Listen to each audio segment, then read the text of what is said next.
अरे मजनू क्या औलाद। उतर गल माथा से ऐसा कभूत उतर गल ना, आज वो पूरा गांव जवार के सामने।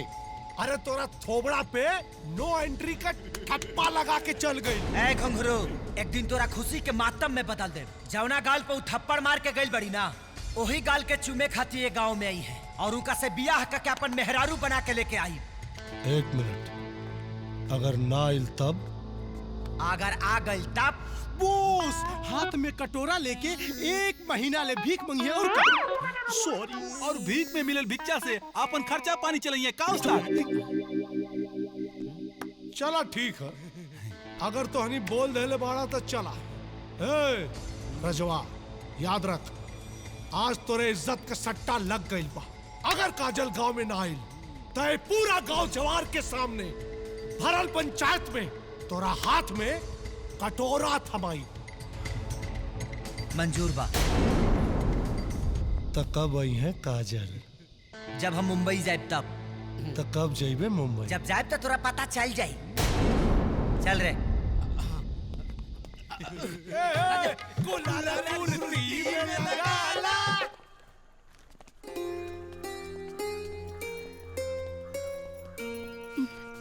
रुक काहे गए बेटा? माई पूजा पूजा करके आवो। अब तो मंदिर में पाँव हम तबे रखब जब हमरा साथे काजल रही है। ठीक बा।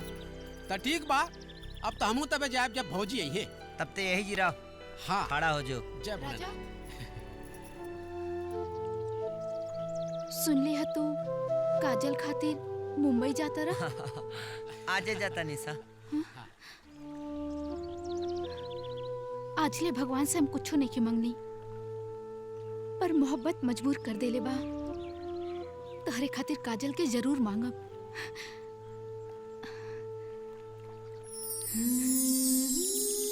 कहल जाला कि मोहब्बत मगरूर के गुरूर तोड़ देला। जब दीवानापन हाथ से गुजरेला तो दिल से दिल के रिश्ता जोड़ देला।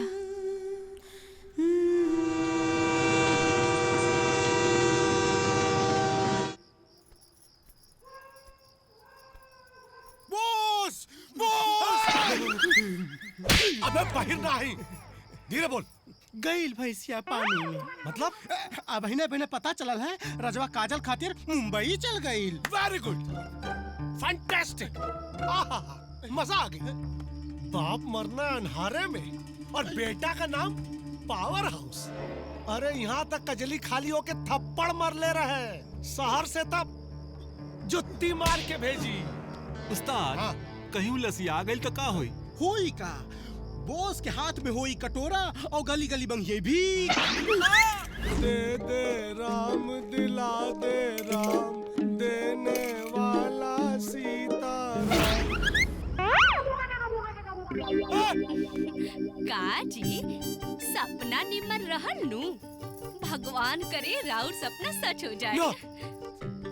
हमारा सपना कभी सच ना होला। अरे भिखारी योग था वही रजवा के किस्मत में लिखल बा, हमरे किस्मत में तो राजयोग लिखल बा।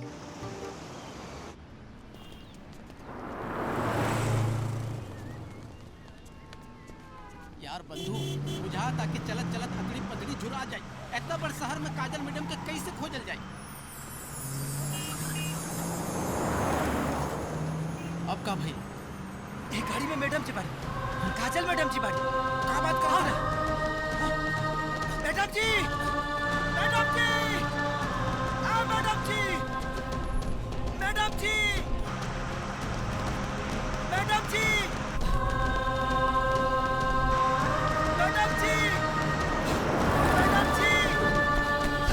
राजा, राजा।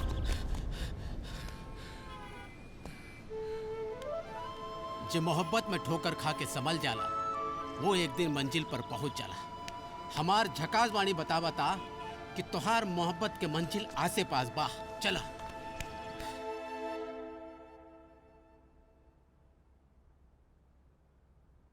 अरे भाग्यवान, जल्दी चाय लाओ, मगज ब्लॉक થઈ ગયો।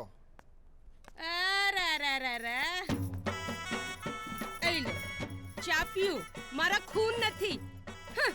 नौकरानी बना के रख दिया है। अरे काली कपाली माता, सब कुछ तुम्हारा ही तो है बाबा। केम? अगर सब कुछ मेरा ही है तो फिर वो डायमंड का नेकलेस क्यों नहीं लेके देते? डोंट वरी पगली, आज तुम्हारी डिमांड पूरी कर दूंगा। सुनो, काजल बिटिया आती होगी, ध्यान रखना हमारे पास शक ना हो। ओके ओके चलो। अरे या बाय। बिटिया आ गई। अरे बिटिया, आज जल्दी शूटिंग खत्म हो गई?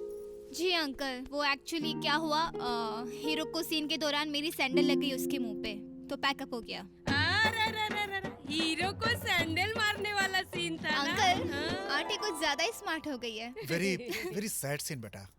नो uncle, it's not sad, actually I am very happy. वो क्या है ना, एक्टिंग के नाम पे हीरो एकदम नल्ला है। पता चला है कि गांव में अपनी जमीन बेचकर यहाँ पे खुद को हीरो एस्टैब्लिश करने के लिए मूवी बना रहा है। सीरियसली, बेवकूफों की कमी नहीं है इस दुनिया में। इन बेवकूफों की वजह से आज तुम इतनी ज्यादा बिजी हो बेटा, इससे अपना बैंक बैलेंस बढ़ रहा है। तो बैंक बैलेंस से याद आया, 2-3 चेक साइन कर दो, सर्वेंटों को पगार देना है। हाँ, वो महीने का अंत हो गया है ना, तो सब काई करते हैं। साइन कर दो बेटा।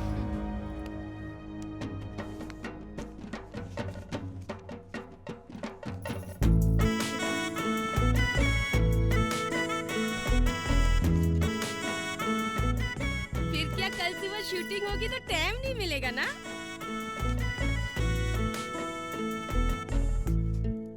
अरे एक दो और हो जाएगा।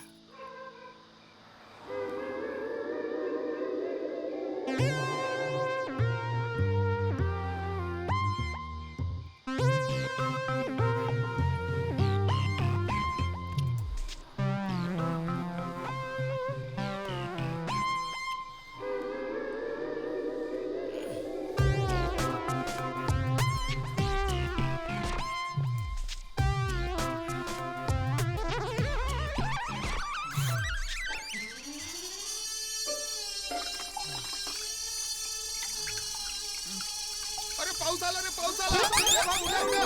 पाऊस आला. त्याच्या महिला. अरे पाऊस नको आला रे.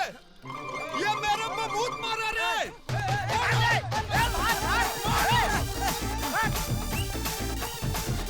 अरे यार, ये भिखारी कुल हमरा काहे तो क्या बता रहे? मुंह पे मुंह तला हाथ लाडू चढ़ाइए सा. हम चल चल चल हमें खुद खुद. हाँ, चल चल चल. है, अरे तो खुला रहा.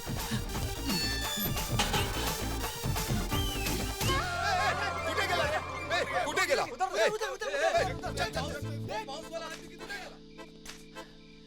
राजा भाई, तोरा मोहब्बत की कुंडली में 7.5 ढुक गई बा भाई. पता ना और किसन किसन दिन देखे. चुपचाप चल के नहीं सूत रहो, बाद में अपना मुंह में चप्पल से मरी है. ऐसन बा भाई, ये तो हर ससुर का घर ना समझे. जल्द से निकला यहाँ से, तो जिंदगी भर जेल में बैठ के काजल डार्लिंग के लव लेटर लिखा रही बा. चुपचाप सुत बे. ठीक बा, ठीक बा. यार के इसके खातिर तनी तनी हमरो के रिस्क उठावे के पड़ी. चला.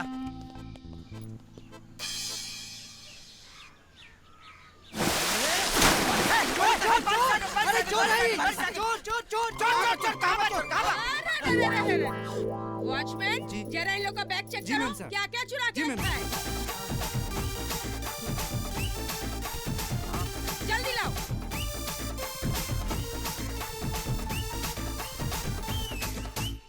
मैडम, काजल मैम साहब का फोटो है. काजल बेटी की फोटो? आप काजल जी का मम्मी है, आप पापा हैं. ये काजल जी का घर है ना? नहीं, तुम्हारे बाप का घर है. प्रणाम मामी जी, प्रणाम पापा जी, प्रणाम मामी जी. अरे अरे क्या कर रहे हो? कौन हो तुम? हाँ? अरे आप इनको नहीं जानते? इनको छल छबीला रंग रंगीला दीवाना मस्ताना. अरे ये है राजा भैया, काजल जी का बहुत बड़ा फैन है. तो कहा है ना मम्मी जी, जब से काजल जी हमारे गांव में प्रोग्राम देने गई थी, तभी से कुछ ज्यादा पगला गया है. अपना गांव छोड़कर काजल जी का सेवा करने के लिए यहाँ मुंबई आ गया है. अरे वो सब तो ठीक है, पर तुम लोग अंदर घुसे कैसे? रात का बात था, भिखारियों का साथ था. रात का बात था, भिखारियों का साथ था. हम भाग रहे थे, वो दौड़ा रहे थे. फराटा मार के सो रहा था, हम फराटा मार के ढूक गए. ये कुंभकर्ण का औलाद तो आपका घर में लुटवा देगा. निकालिए इसे और हमें रख लीजिए. हम आपका सेवा करूंगा, वो भी एकदम फोकट में. अब हम भी करूंगा फोकट में सेवा. अरे ललिता, महंगाई के इस जमाने में फ्री के नौकर मिल रहे हैं. सामान लेके चंपत हो गए तो सू करवानू? अरे नहीं नहीं, ये तो सोचो, जो आदमी इतनी दूर से बिटिया की सेवा के लिए यहाँ तक आ सकता है, सोचो वो कितना बड़ा दीवाना होगा. और मेरा ये एक्सपीरियंस कह रहा है कि दीवाने कभी धोखा नहीं देते. बाकी बात बिल्कुल। सारू छे। ए वॉचमैन, आज से थारी छुट्टी थई गई। Get out. इसका मतलब हमारा गृह प्रवेश हो गया। हो गया। सामान उठाओ और उधर कमरा जाओ। मैं बाद में आके काम बताती हूँ। हमार मैदान के लिए है ना साहब। अरे सब जाओ। बहुत बहुत थैंक यू मम्मी जी, पापा जी। बहुत बहुत थैंक यू मम्मी जी, पापा जी। बहुत बहुत थैंक यू मम्मी जी। अब तो इसके पगार का पैसा भी हम रख लेंगे। देख ली रेडियो, मन संगा तो कठौती में गंगा। मान गई नहीं यार, तोरा मोहब्बत में दम बा। भगवान सीधा काजल के घरे में पहुंचा दे। अब का दिल में घुसे के रास्ता बनावे के बा। वाह जिया गुरु। क्या हो रहा है? कुछ नहीं। अब ये बताओ, तुम दोनों में से चाय कौन अच्छा बनाता है? मम्मी जी, हम सुपर फास्ट चाय बना लेते हैं। Very good. सुपर फास्ट चाय बनाओ और सुपर फास्ट मैडम को दे के आओ। ओके? मिल गई रास्ता, अब पहुंच जो दिल में। हूँ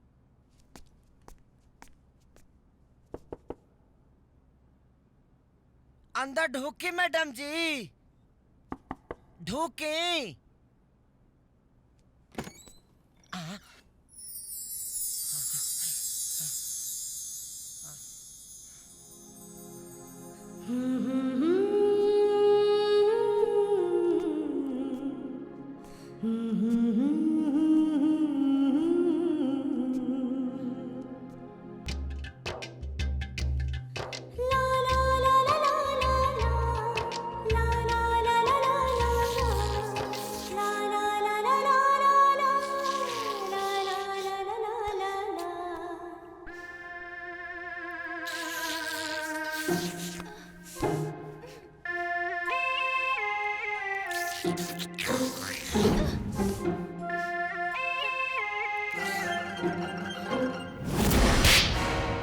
ये मजनू की औलाद यहाँ कैसे आ गया?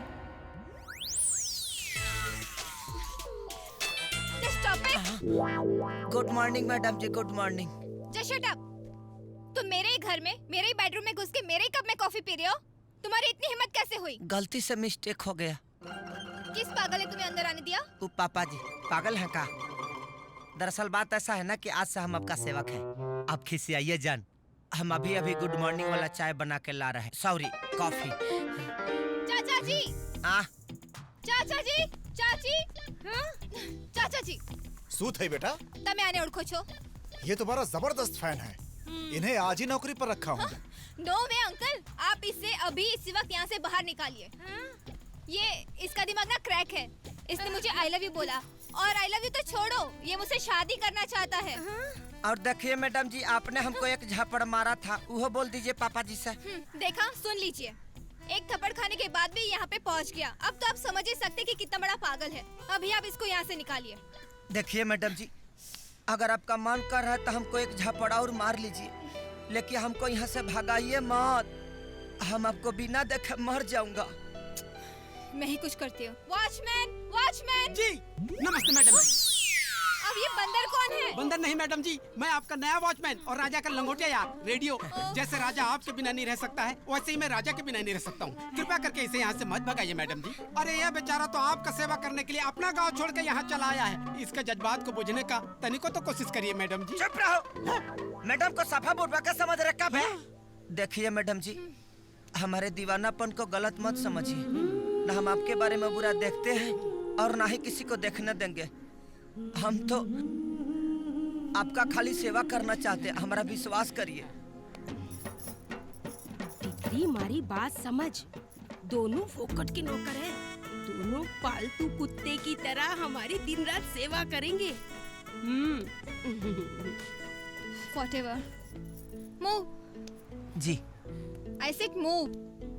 जी शुक्रिया। हाँ। अरे अच्छा ये बताओ, तुम दोनों में से पोछा लगाना किसको आता है? इसको आता है ना। छठी माई के घाट पर गोबर से बहुत अच्छा लिपता है गांव में। अच्छा। हाय रे समैया कितना दुर्गति कराई, ये अन्याय बा भगवान। फल खाई के और कर्म करता के। लेके कुछो का खानदानी पोछा मारे वाला लागत तारी। अच्छा हऊ गंदा बा तोरा खींच मुंह लिया। पे पोछा लगा दी। होने गंदा है देखो। हाँ गुड।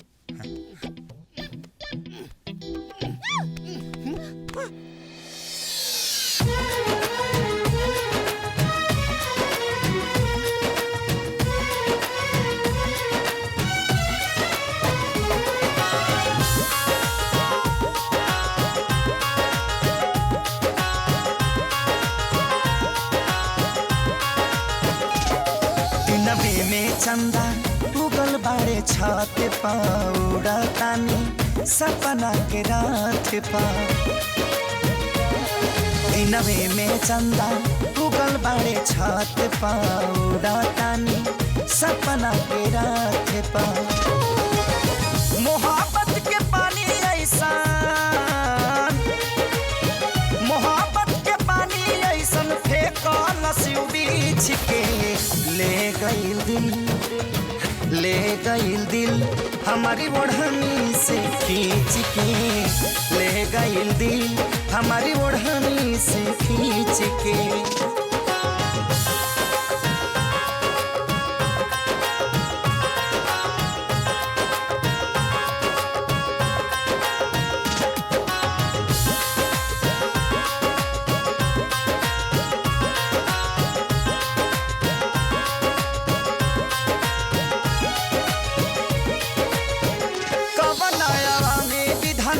सिझवला शरीर के गोरे गोरे गाने लागे शिव कश्मीर के। कबई मूर्तिया गढ़ला दिन रहे की रात हो। मिल जाई त मालिक तोहरे चूम लेती हाथ हो। धरती पर भेजले बाड़ा हो, धरती पर भेजले बाड़ा करा के परीछ के। ले गईल दिल हमारी ओढ़नी से खींच के। ले गईल दिल हमारी ओढ़नी से खींच के।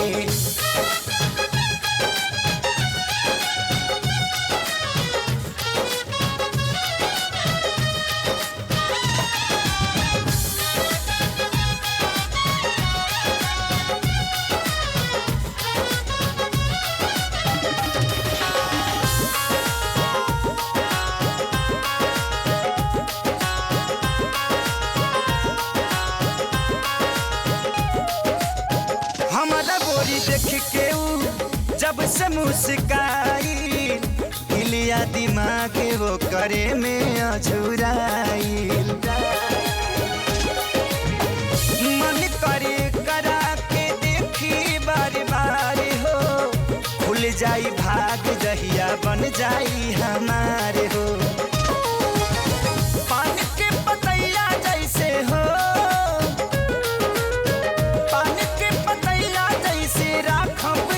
सींच के।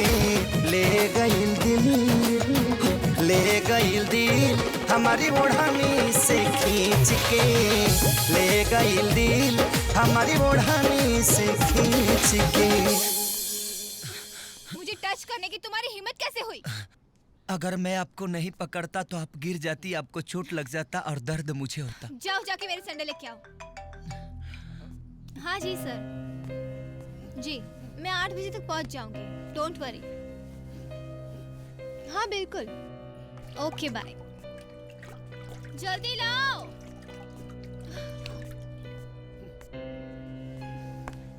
पहनाओ। अगर सैंडल पहनाने में तुम्हें अपनी बेइज्जती महसूस हो रही है तो तुम अपने गांव वापस जा सकते हो। गांव में बेइज्जत होने से अच्छा है कि हम यही जी बेइज्जत हो जाए।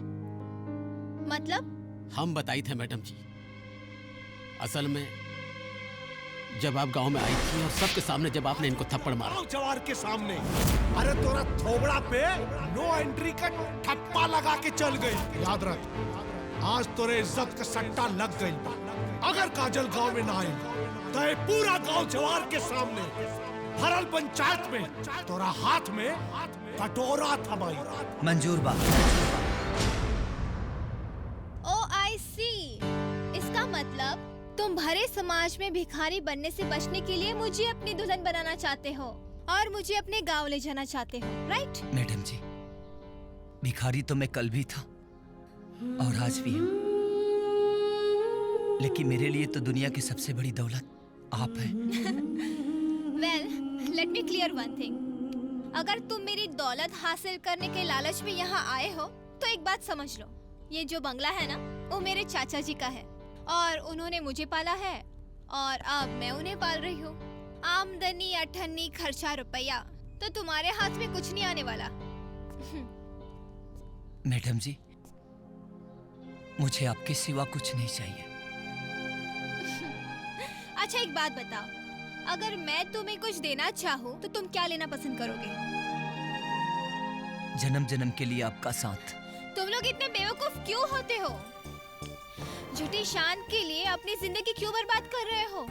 देखो, अपने दिमाग से ना ये सब निकाल दो और ये भी निकाल दो कि मैं तुम्हारी दुल्हन बन के आऊंगी और तुम्हारे गांव जाऊंगी, ओके?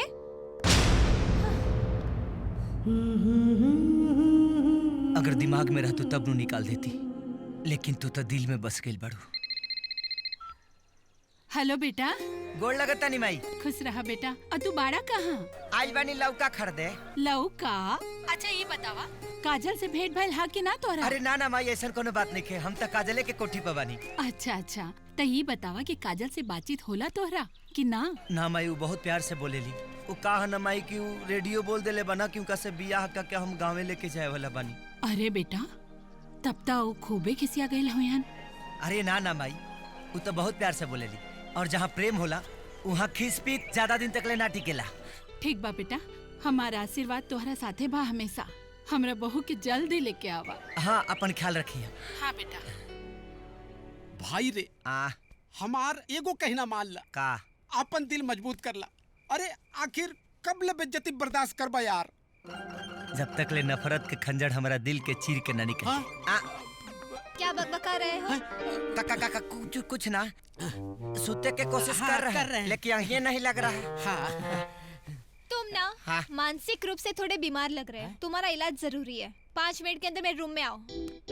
हाँ। रूम में कौन इलाज होला रे? भाई भागे के लहान लगा के चाहिए, कहीं पटक के लाते मुंह के काढ़े जान। जस्ट फील ना, चील आ रहा हूँ। हाँ आइए।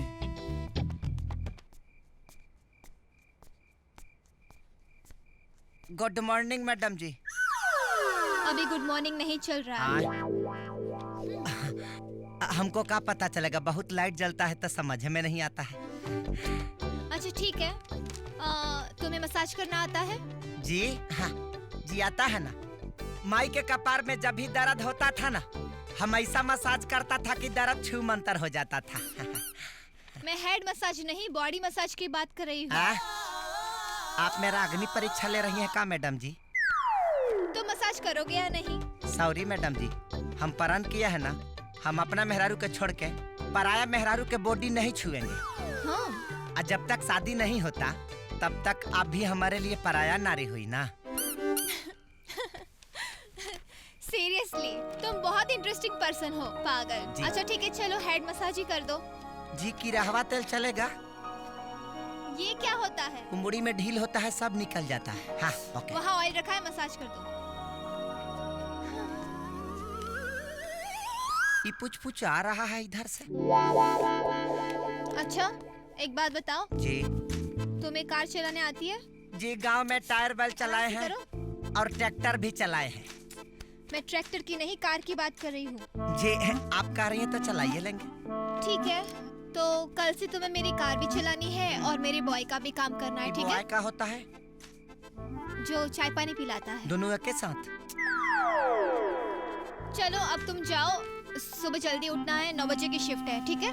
जी good morning. Good night. Light भुक भुक आता है, समझ में नहीं आता है कि दिन है कि रात।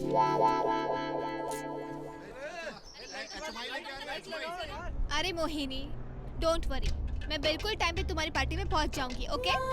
नाउ यू एंजॉय एंड हम रात को मिलते हैं, ओके? चलो बाय।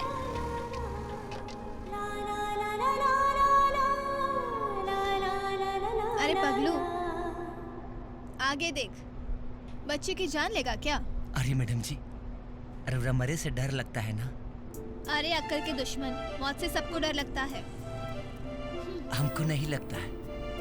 और हमारा तरह आपको भी जहिया मोहब्बत हो जाएगा ना, हमारे तरह आपको भी डर नहीं लगेगा। आर्टिस्ट को तो बुलाओ। सर आ गई काजल जी। अरे आइए आइए काजल जी।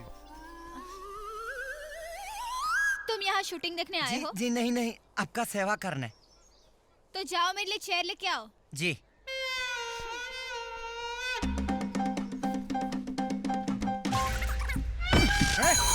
समझ में नहीं आ रहा तुमको? पहला वैकेंसी हुआ है, नया नया आया हूँ, मैडम का कुर्सी ले जा रहा हूँ। क्या मालूम कहाँ से स्पॉट? अरे वो दुष्यंत कहाँ है? सर वो बाथरूम में, उसका पेट गड़बड़ा गया है। दुष्यंत का? जी। अरे यार उससे बोलो बाथरूम में ही एक्टिंग करा।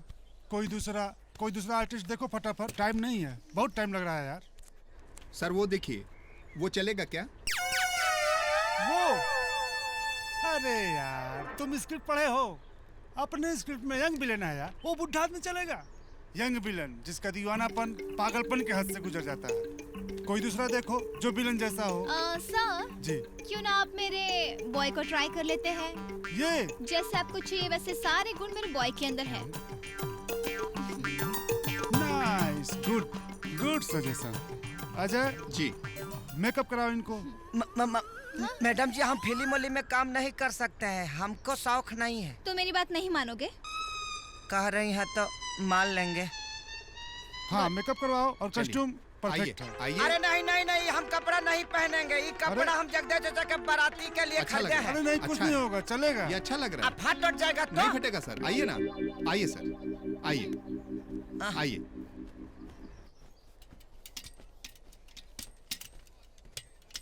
चलो लेते हैं। Ready, start sound, camera, action. एड़े, यहाँ लोग के सेफ खाए के नहीं खिमलत और तू चिल्ला के मारे ताड़ा?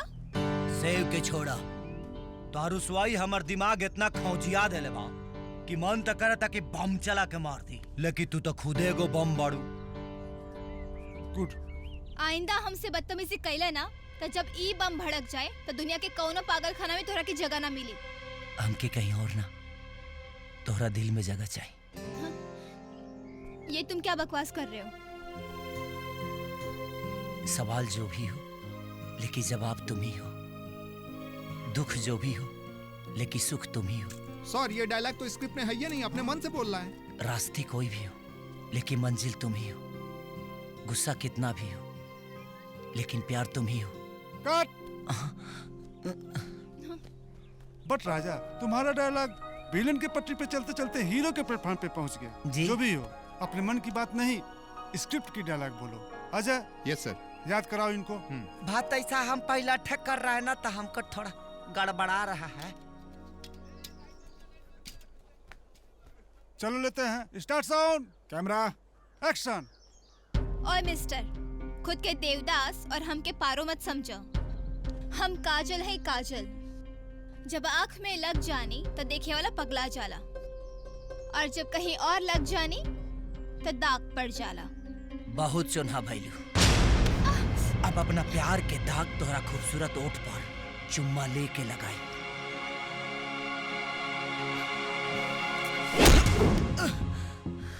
हमरे लात के चुम्मा कैसन लागल दुष्यंत सिंह? जे हमरा के डिस्टर्ब करेला ओकर जीवन हम डिस्टर्ब कर दिले। कट कट कट। अरे कोई हीरो को उठाओ यार। का जी सही मार दिया? सर हमको वो भी सही में मारा था। आप विलन हो, वो हीरो है, विलन को थोड़ा मार बर्दाश्त करना पड़ता है। हम ऐसे कैसे बर्दाश्त कर ले? हम गांव जाएंगे तो लोग क्या कहेगा हमको कि मुंबई से मार खा के आ गया? अरे काजल जी जरा आप ही समझाइए। हाँ जी सर। राजा, तुमको सिर्फ मार खाना है, मारना नहीं है, ओके? अच्छा मैडम जी, जब आप बोल रहे तो हम वो खा लेंगे। हाँ। आ भाई। Sir ready. मारो जितना मारना है। Start sound, camera, action.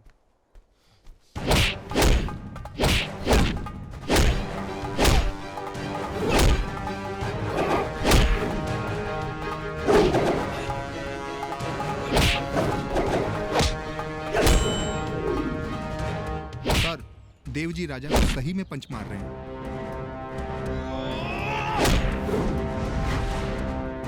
मारने दो ना यार, सही एक्शन से रिएक्शन का इम्पैक्ट मिल रहा है।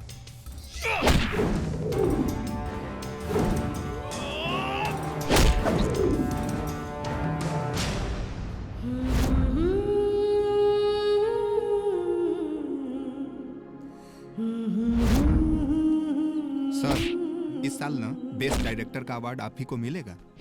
अबे तारीफ कर रहा है कि जूता मार रहा है? सर, हम तो आपको खाली चप्पलें पहना रहे हैं।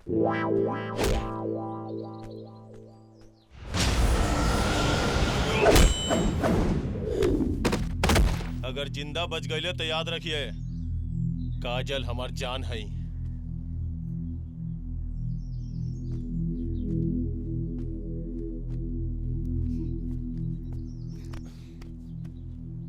कट। वाह, क्या बात है, कैसे कर लेते हो, बहुत अच्छा। शिफ्टिंग दूसरे फाइट के लिए। लागल ना? ओके सर। दूसरी फाइट के लिए रेडी हो जाओ। स्पॉट, चेयर लेके आओ। वेट, पानी दो। लीजिए सर पानी।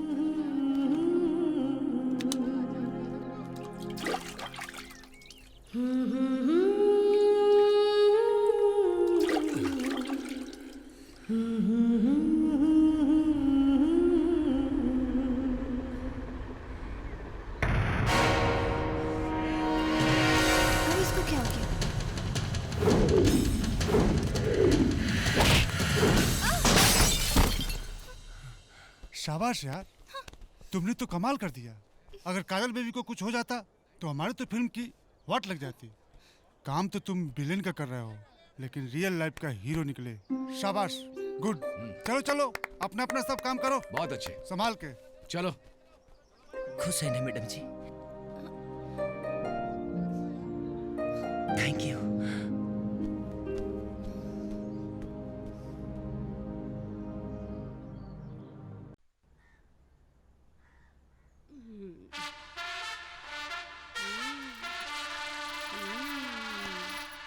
Radio radio. जी जी जी मम्मी जी। क्या करता है? सूत रहे थे। सूतने आया यहाँ? ना। जाओ जाओ, जाके किचन में बर्तन पड़ा, जाके माजो। हाँ? सुनाई नहीं दिया? किचन में बर्तन पड़ा, जाके माजो। देखत नहीं तई बुढ़वा बुढ़िया काम करा करा के हमरा के जवानी में विधवा बना दिया सन। क्या बोला? हाँ।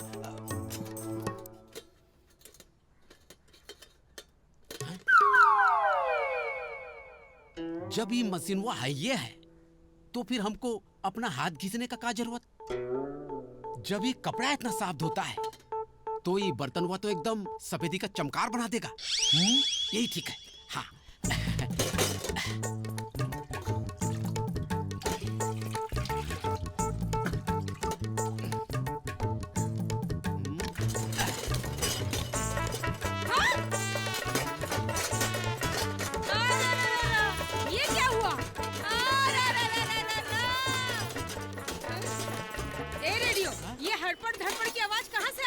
मशीनवा चालू की है ना मम्मी जी? मशीन चालू की है? कपड़ा तो तुम सवेरे ही धो लिया था। अभी हम कपड़ा थोड़ी धो रहे हैं मम्मी जी। तो फिर क्या धो रहे हो? अभी हम बर्तन धो रहे हैं मम्मी जी। बर्तन वॉशिंग मशीन में? हाँ, देखो कितना अच्छा आवाज आ रहा है। मोहिनी, Kazu, my darling. oh baby, wish you many happy returns of the day. Thank you, baby. कैसे हो तुम? बस गुड। अब तैयत बर्दाश्त नहीं होत भगवान। मर्द के उल्लू बना के पीछे पीछे घुमाओ तारी, और लड़की से लाभ फरमाओ तारी। तहार किस्मत फूट गई भाई। बहुत जीता लेस्बियन बिया। मतलब ये कि एकरा के आदमी में ना औरत में इंटरेस्ट बा। राजा, राजा, this is for you. Thank you. Hi, handsome. I am Mohini. प्रणाम। काजू डार्लिंग, ये कोई भोजपुरी फिल्म का नया हीरो है क्या? नो यार, ये मेरा बॉय है, राजा बिहारी। ओह, एक बिहारी 100 पर भारी। यू नो बिहारी बाबू। लागता कि आप भोजपुरी फिल्म बहुत देखती है ना? डार्लिंग, मुझे भोजपुरी हीरो पसंद नहीं है, मुझे तो रियल हीरो पसंद है। काजू डार्लिंग, मुझे ना तुम्हारे हैंडसम बॉय के हाथों से एक पटियाला पैक पीना है। Of course, why not? राजा, जाओ हमारे लिए 2 पैक बना के लाओ। जी? 2 पैक बना के लाओ।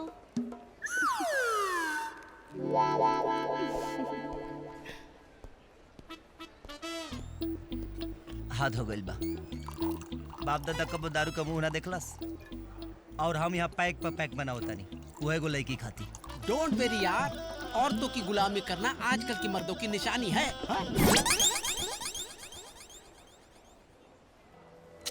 इतना हैंडसम बॉय तुम्हें कहाँ से मिला? ये तो बिल्कुल हीरो टाइप का लग रहा है। Come on यार, it's just a boy. Oh. Oh, thank you.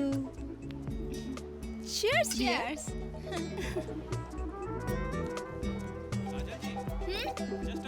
Yeah, coming. मैं आती हूँ। Okay.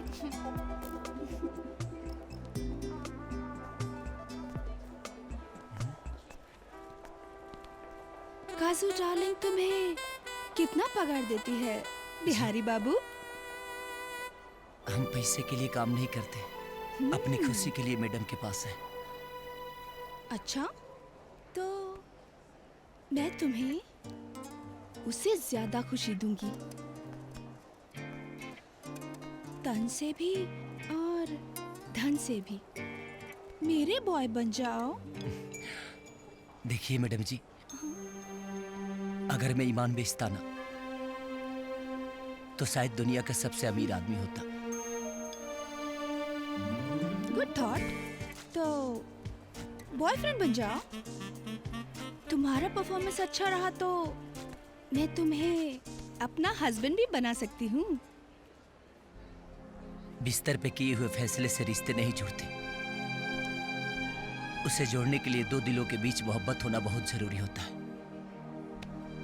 और हम अपना दिल तो काजल जी के नाम कब के कर चुके हैं। Hey Mohini. Hi. What are you waiting for? Let's cut the cake. Yeah, sure. Come on. Come. चलो। Hey guys, चलो केक कट करते हैं।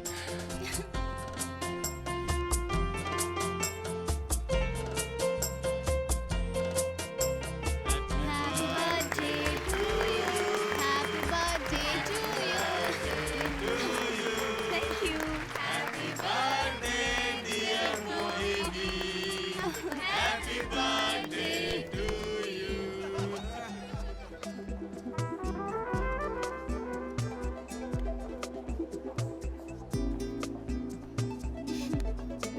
राजा, और 2 पैक लेके आओ प्लीज। और शूटिंग के दौरान उसके मुंह पे मेरी सैंडल लग गई। अच्छा? Oh my God. लो। क्या 1-1 पैक लेके आ रहे हो? जाओ पूरी बॉटल लेके आओ। सच में यार बहुत मजा आया। हाँ, तुम ठीक कह रही हो, है ना? हाँ ठीक है। और बताओ तुम्हारा क्या चल रहा है?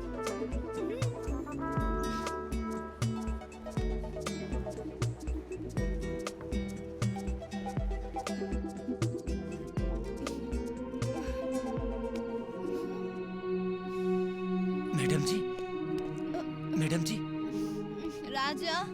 मैडम जी। राजा, वो लुढ़क चुकी है। चलो ना, हम भी कहीं जाके लुढ़क लेते हैं। चलो ना, चलो। चलो ना। मैडम जी, मेरे तन मन पे सिर्फ काजल जी का अधिकार है, और शरीर क्या, मैं इनके लिए अपना गर्दन तक कटवा दूंगा, लेकिन किसी और को नहीं अपनाऊंगा। मैडम जी, मैडम जी, और दारू पीना है। मैडम जी,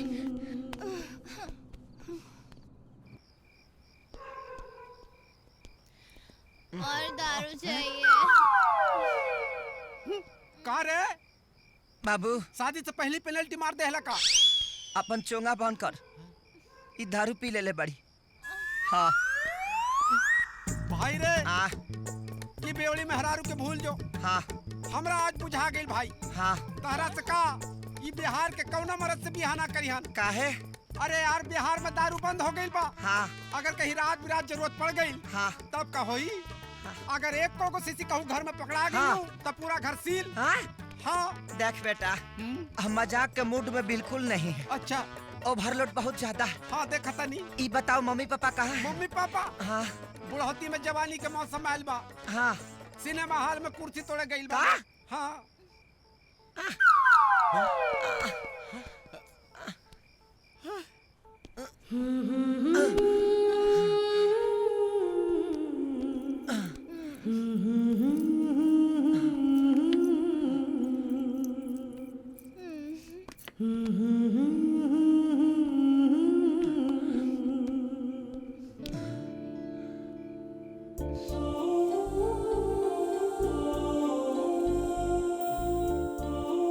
पानी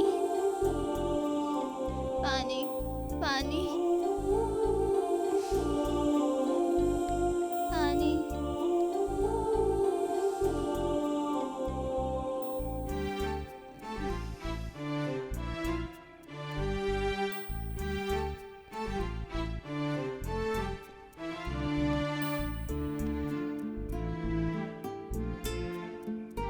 का भगवान कहाँ बैठल बड़ा? देखा देखा मोहब्बत में महबूब महतारी बन गई। अब तो हमारे यार के चाहत पूरा करता।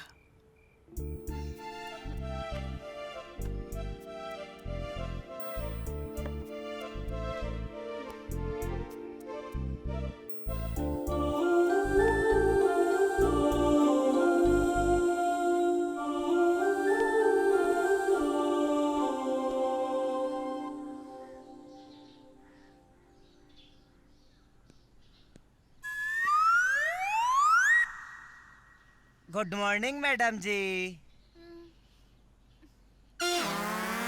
Good morning.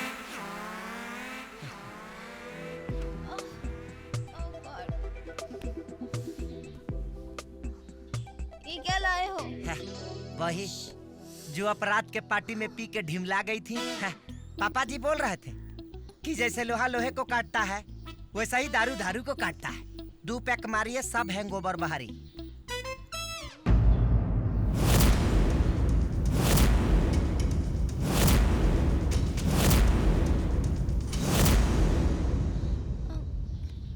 कहीं तुमने मुझे अपनी गोद में तो नहीं उठाया था ना? हम तो आपका खाली सेवा किए थे। कुछ और तो नहीं किया था ना? हमारी हिम्मत इतनी बेशर्म नहीं है मैडम जी। अगर हमारी आंखों में हवस का आग होता तो अब तक आपका इज्जत शर्मसार हो गया होता। हम तो आपकी पूजा करते हैं हमेशा। जिस दिन हमारी प्रेम की पवित्रता आपको समझ में आएगी, देख लीजिएगा आप हमारी फैन हो जाएंगे। मैडम जी गुड मॉर्निंग।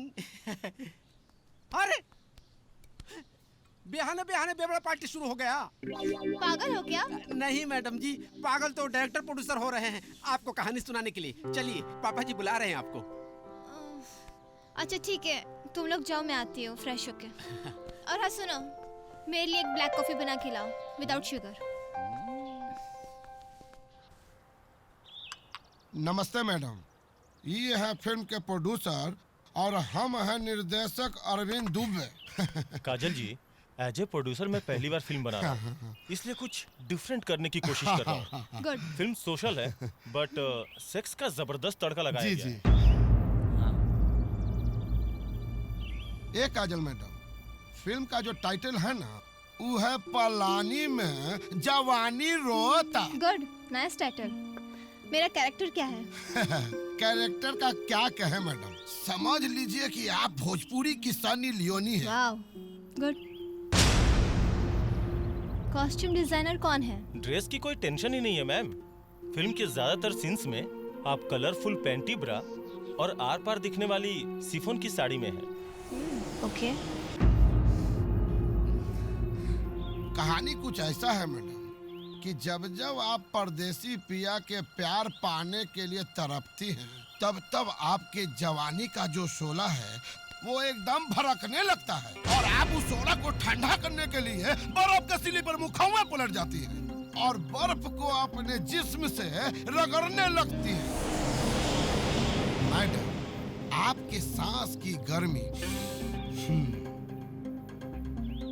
और बदन के तपिश से वो बर्फ पिघलकर एक 15 साल के बच्चे का रूप धारण कर लेता है। वो वही बच्चा है मैडम जो अपने फिल्म का हीरो है, जिसे विलन ने नंगा करके बर्फ के सिल्ली में जमा दिया था। कैमरा पुल बैक करके दिखाते हैं कि आप उसको अपनी बाहों में जकड़ लेती हैं। अचानक बच्चे को होश आता है, वो बचाओ बचाओ चिल्लाता है। आप भूखे शेरनी की तरह उसे अपने बाहों में दबोच लेते हैं। आप आनंद की ओर धीरे धीरे धीरे प्यार से बढ़ रही हैं। वो बच्चा चिल्ला रहा है, बचाओ बचाओ चिल्ला रहा है। आप आगे की ओर बढ़ रही है, वो चिल्ला रहा है, बचाओ। आप आनंद की ओर बढ़ रही है, वो बच्चा चिल्ला रहा है, बचाओ बचाओ बचाओ। और आप आनंद की ओर का फिल्म बनाओ तरस रे कि अपन माई बहन कराओ तरस आए ठीक है जाके अपना माई बहन का हीरोइन रख ला सा ना तो तहरम राजा मैडम जी बसती रहिए। ऐसा ना लोगों के कारण है भोजपुरी सिनेमा बदनाम हो गया है। गंदा नाली का कीड़ा है, गंदगी ही सोचेगा। इनकरा मोहने राजा मैंने कहा आज हमको मत बोलिए आप। निकल जाओ यहाँ से, निकल जाओ यहाँ से। Just get lost, just get lost.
के भेजला सरे डायरेक्टर अरविंद जी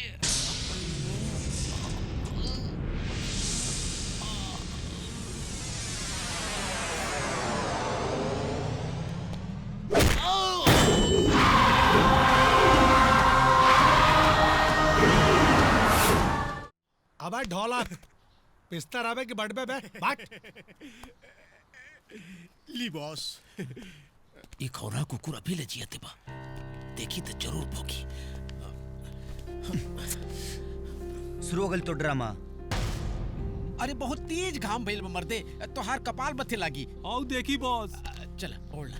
दिलवाला बगैर दुल्हनिया के बैक टू पवेलियन आ गईले। मुबारक हो बॉस, रउआ भिखारी बनला से बच गई नी। हम तोर तकलीफ समझता नहीं यार, लेकिन क्या करबे, हालात के सामना तक करही के पड़ी। चल हीरो, एक मिनट।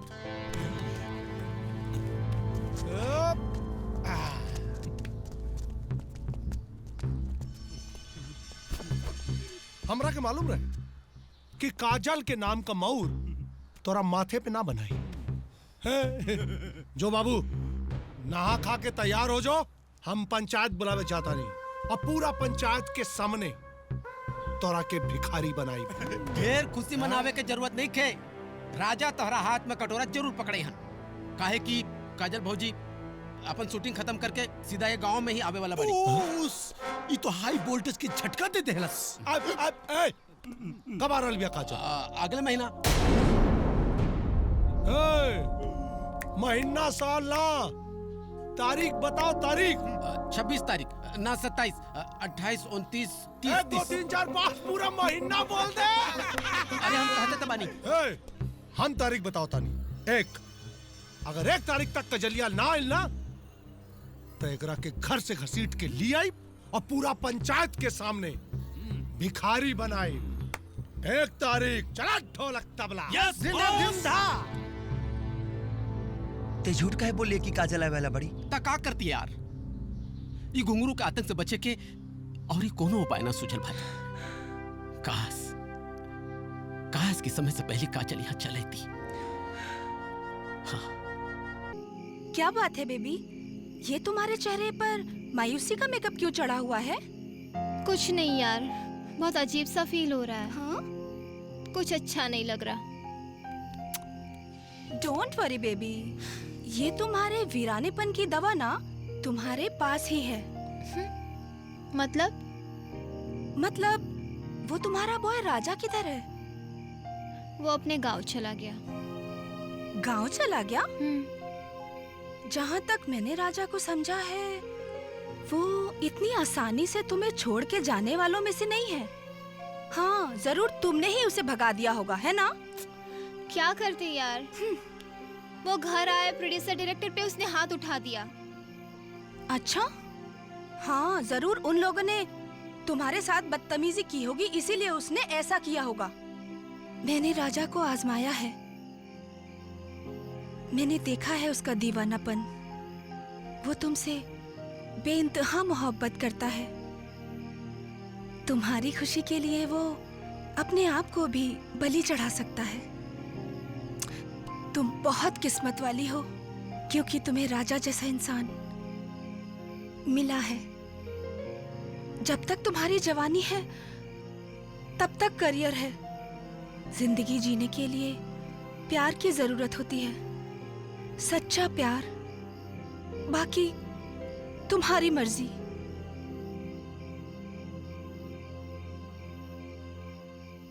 मंगल भवन मंगल हारी दर दर दर। हाँ?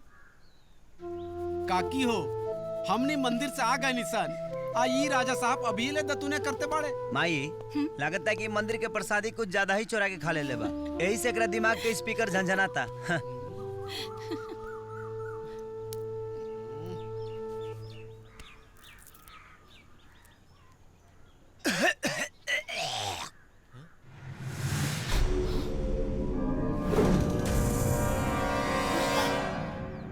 अरे बेटा, ये खून कैसन रे? लागत है कि चीरा से जीभ कट गई हुई माई। अच्छा, जल्दी कुला करके आवा, हम खाना निकालता है। हाँ माई, ठीक बा।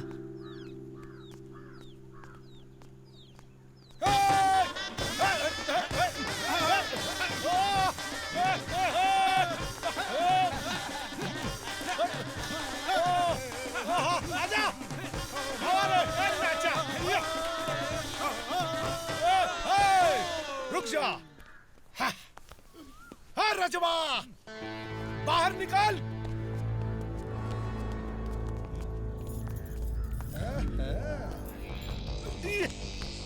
देख कितना इज्जत के साथ तोरा के बेइज्जत करे खातिर ले आयल बानी।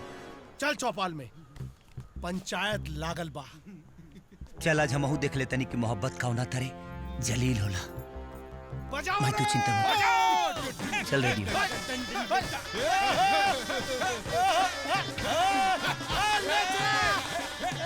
राजा बाबू के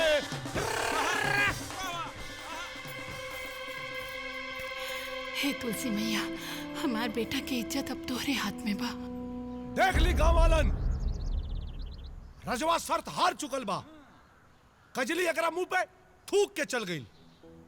मुखिया जी अब भिखारी बनाई एकरा के और अपना कर कमलन से कटोरा थमाई। देखें घुंगरू बाबू, ये बात अलग बा कि रउआ ई गांव के बड़ा आदमी बानी, फिर और रउआ लोग हमरा के मुखिया बनौले बानी। अब पंचायत के फैसला बा, जरा सुन ली। हाँ मुखिया जी, अरे फैसला तो हो चुकल बा।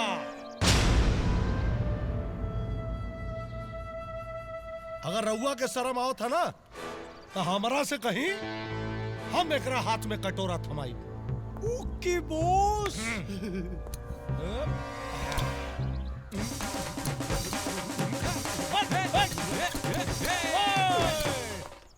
आज से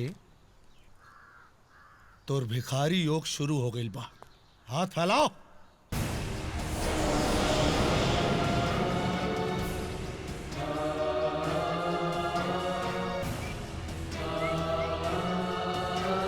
पकड़ा पकड़ा, शर्मात का बड़ा। दे दी बॉस।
घुंगरू, राजा राजा रला और राजा ही रही।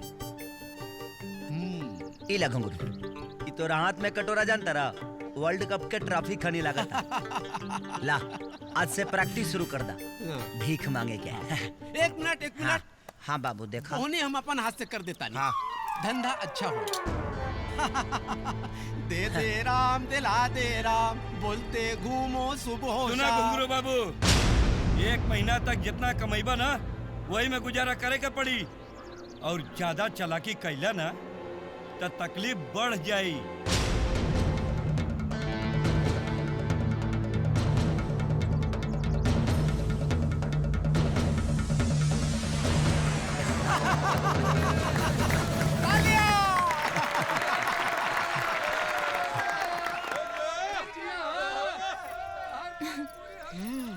Thank you. गजब के एक्टिंग के लिए बनी मैडम जी। एकदम सही समय पे एंट्री मार के आज हमारी इज्जत बचा लेनी। बहुत बहुत धन्यवाद राहुल। एक्टिंग? इसको क्या हो गया? काकी, ए काकी, हाँ? काकी, का भेल खेदुआ? पासा पलट गई काकी, पासा पलट गई। राजा भैया बच गईले और वो घुंगरू पाना भिखारी बन गई। भिखारी। अरे वो कैसे रे? वो राउर होखे वाले हीरोइन बहू बिया ना, वो एन वक्त पे आ गई काकी। सच में? हाँ, रेडियो भैया उनके लेके आओ तारे। हाँ।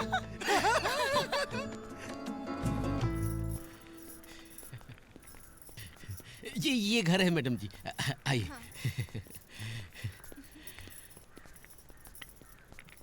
काकी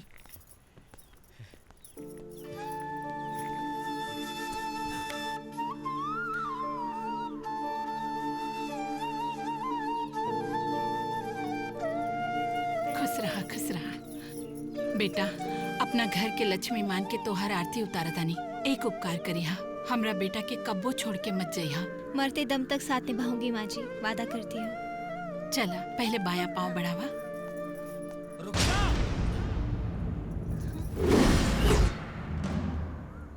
माई ई तोहार पतो ना है कि गृह प्रवेश कराओ तारू। ई हीरोइन है, हीरोइन। एक्सक्यूज मी, मैं यहाँ सच में माँ जी की बहू बनने आई हूँ। यह संभव बा। जितना जल्दी हो सके मुंबई लौट जा। रेडियो ई जहाँ बोला तरीका के छोड़ दे।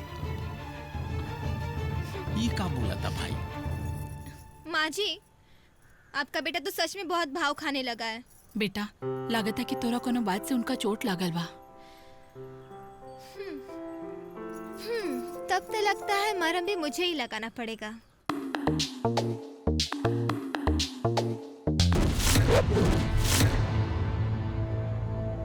जवन हीरोइन भरल पंचायत में रजवा के थप्पड़ मरलस, वो चुम्मा कैसे दे दलस? ये चमत्कार कैसे भइल? बॉस, प्यार में बहुत पावर होला। जब दिल के झटका प्लस माइनस में सटेला तो मिले से मजबूर हो जाला। जे मेहरारू के देह में उपाट देला दर्द, उहे होला असली भोजपुरिया मर्द। और रजवा तक खाटी मर्द बा। और हम मौका हैं। बॉस, भीख मांगल जरूरी बा, मौका ना। काल से भीख मांगे के प्रैक्टिस करी। प्रैक्टिस करी। तही शर्त लगौले रहे ना। अच्छा खासा करोड़पति घुंगरू पंडित के अरे भिखारी बना देला सन, भिखमंगा बना देला। हमरा के का मालूम रहे राउर किस्मत इतना फटी चढ़ बा। हमार फटी चढ़ बाज। ई कबा राउर ड्रेस मतलब? अरे तक ये पहन के भीख मांगा? अरे कौना घड़ी में तो से बियाह कइनी। अरे ई दोनों कब रहले जब तू हमार दुश्मन। ई यहाँ के राजा साहब के हवेली हुए। अच्छा। बहुत आदमी काम करत रहलन पहले। हाँ। अब तो सब राजपाट खत्म हो गई। तब यहाँ कोई आदमी नहीं खे। बस यहाँ सब लोग घूमे खातिर आवेले। हाँ। रेडियो? हाँ? अरे अब ये कहाँ से आ गई? रउआ राजा खातिर आ गए नी। एकर मतलब ऊपर वाला हमर दुआ कबूल कर लेहलन। सच में दीवानापन जब हद से गुजरेला तो मोहब्बत के अपन गुलाम बना लेला।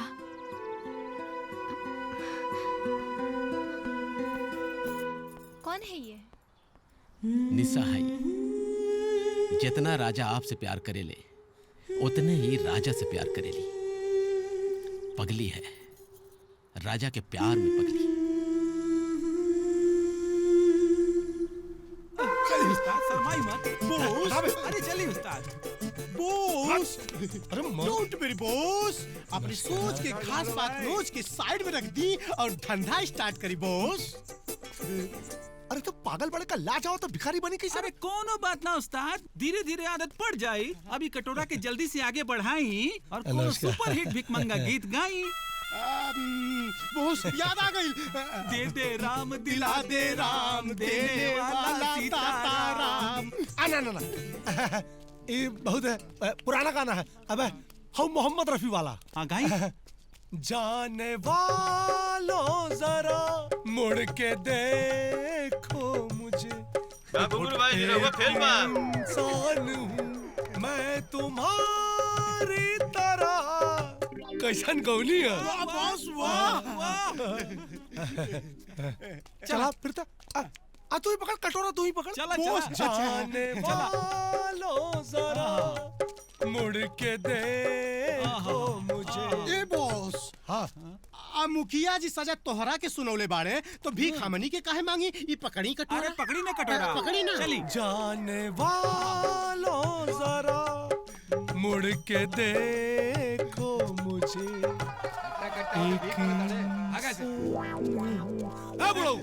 ऐसे भाई भीख ना मिली। भीख दे। अबे आनहर बाड़े का है? मांगे के भीख आ ससुर रंगदारी दिखा रहल बाड़ा। ए बॉस, नॉर्मल अंदाज में चली। जाने वालों जरा मुड़ के देखो मुझे।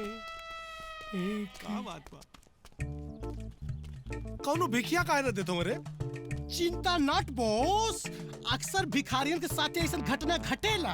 अरे काहे बात के भिखारी? हमके तो ऐसा लगा था कि आज दिन भर भूखे रहे के पड़ी। बॉस भिखारी जैसन लगतो नहीं के बाड़न। अबे तो बनावा ना भिखारी जैसन। भिखारी कैसे रहे? Don't worry boss.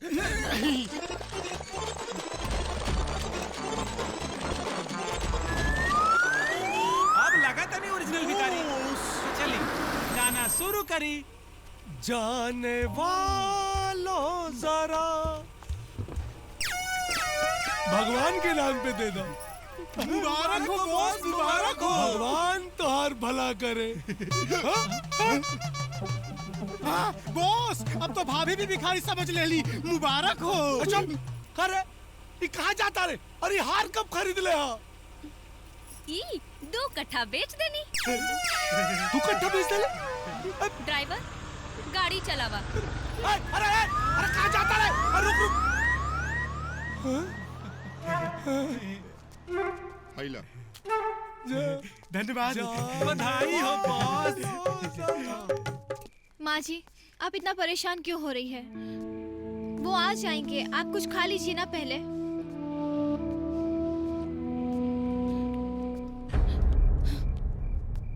का रे तोरा समय के कुछ अता पता बा कि ना? माई चौरा में लील गाय आयल बड़ी सा, ओके चलते हम चल गए खेत में। हमार बहुत दिन भर से बिना खैले पीले तो राह गोरतिया। तू एकरा बारे में काहे नहीं खा सोचत? आपके लिए खाना लाऊं? माई इनसे बोल दे सूरज निकले से पहले यहाँ से चल जी।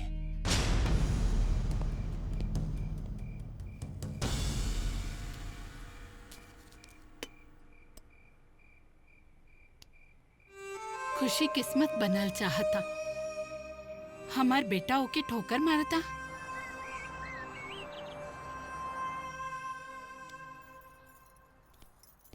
अभी तक ले तू गैलू ना? हाँ? जिसके लिए मैं अपना सब कुछ छोड़ के आई हूँ, अगर उसी को छोड़ दूंगी तो मेरी तो जान ही निकल जाएगी। अगर तू यहाँ से ना जेबू ना तो हमार जान निकल जाए। ई का तू बगधुन कैले बाड़े रे पगला? अरे तोहरा खातिर एक कितना बड़हन त्याग करके आइल बाड़ी। तू ई बात के बूझत काहे नहीं खास? ये तो हम नहीं चाहत माई कि हमरा खातिर कोनो प्रकार के त्याग करस। कहे से कि एगो सुपरस्टार हीरोइन है, बेहतरीन कलाकार है और कलाकार के खुशी प्रसिद्धि से मिलेला और हम इनकर खुशी छीना लेके चाहत, स्वार्थी बनल लेके चाहत माई। जहाँ प्यार होला ना बेटा, वहाँ स्वार्थ के कोनो निशान तक ना होला। माई हमर प्यार ना भरम बाड़ी। आखिर तू कहल का चाहता रे? माई हम निशा से प्यार करी ले और वह तुहर पतो बनी है।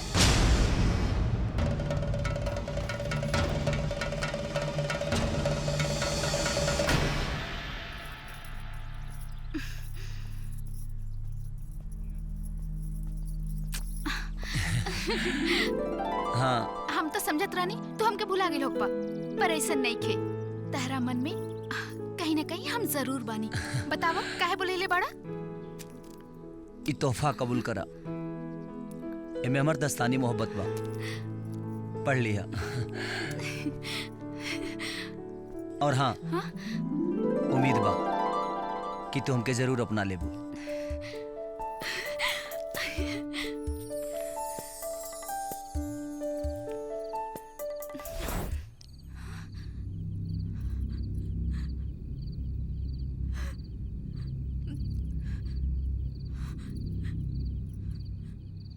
रे चिरकुट रे, काम उसका नहीं होला तारी, तनी आवाज छे मार।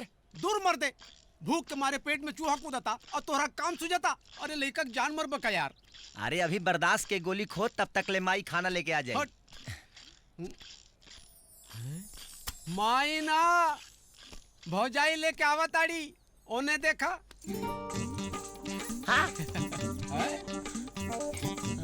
प्रेम से बोलो भैया भौजी की ए जी, देखा था हमरा और मेहरारू जैसे लागत बाड़ी ना? मैडम जी, लागे में और होखे में बड़ा अंतर होला। अंतर के समांतर कर देते हैं।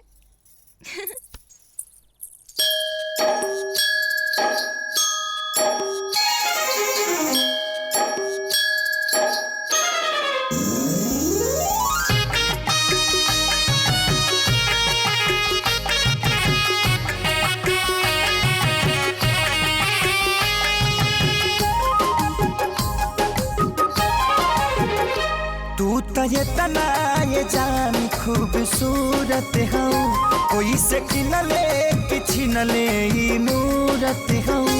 चांद से भी सुनरी तू हो 100 गुना, मनवा पिता मिलनवा के दिन गाने लगा। तोहरा पायल के बाजी रंग बाजी हो, आवाज से मिजाज बनेला। तोहरा पायल के बाजी रंग बाजी हो, आवाज से मिजाज बनेला।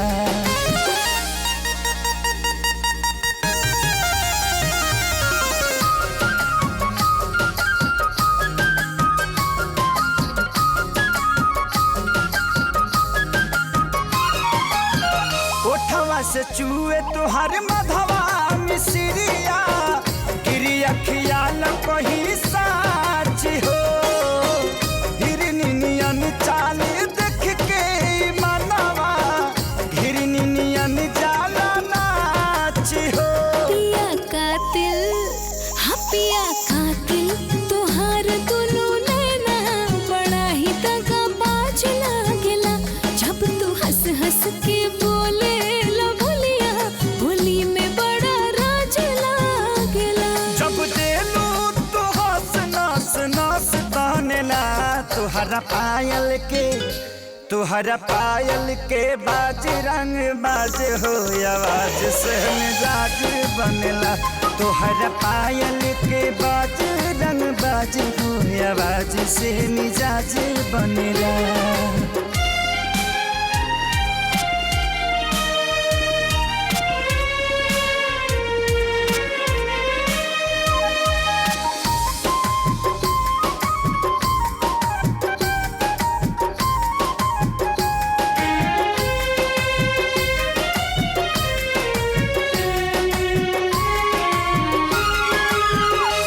सुघराई के मोल नाही बाटे, बड़ी अनमोल बाड़ू चीज हो।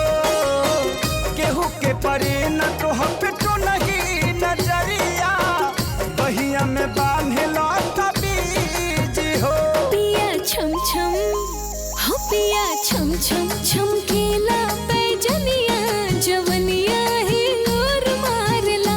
देखा बाजे कमर में कर धनिया, मिले के मन जोर मारला। जहिया मिल जालू होली दिवाली मोनेला। तोहरा पायल के बाज रंग बाज हो, आवाज से मिजाज बनेला। तोहरा पायल के बाज रंग बाज हो, आवाज से मिजाज बनेला। काजल, काजल बेटा, कोनो सपना देखत रहलू का?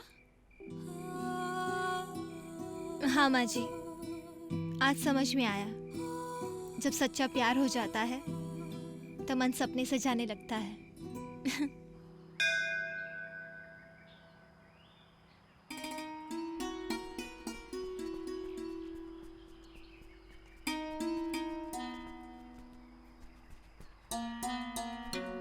का भइल बेटा? कुछ न माई, तू लो जा अंदर, हम ना जाए। काहे? माई, हम तो तोहार खाली मन रखे खाती आगे नहीं, न तो हमारा मन ना रहा। तू तो बोलत रहला पहले कि काजल के साथे तू एबा भगवान के दर्शन करे। अब तो काजल भी साथ में बाड़ी ना बेटा। माई, गलत फहमी में गलती हो गई। ज्यादा जिद मत कर, चल चल अंदर। रहने दीजिए माँ जी, पूजा पाठ में किसी से जबरदस्ती नहीं करनी चाहिए। चलिए।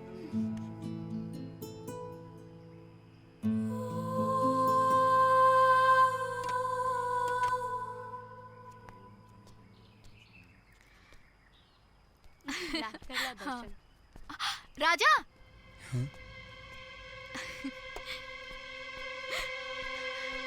हमार पूजा तो हो गई। हमार भगवान मंदिर के बहरे बैठा गईले। निशा, एगो आम इंसान के भगवान मत बनाओ, न तो ये दुनिया तो के पागल कही। पागल तो हम हो गए नी तहरा प्यार में।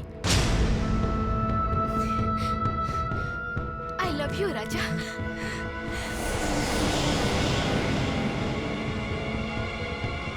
ए बबुनिया, अरे जल्दी से कुछ खा के ले आओ, पेट में भुचाल आवता। ए मुनिया, ले आओ ले आओ। हाँ ले आओ ले आओ, अरे ले आओ ना।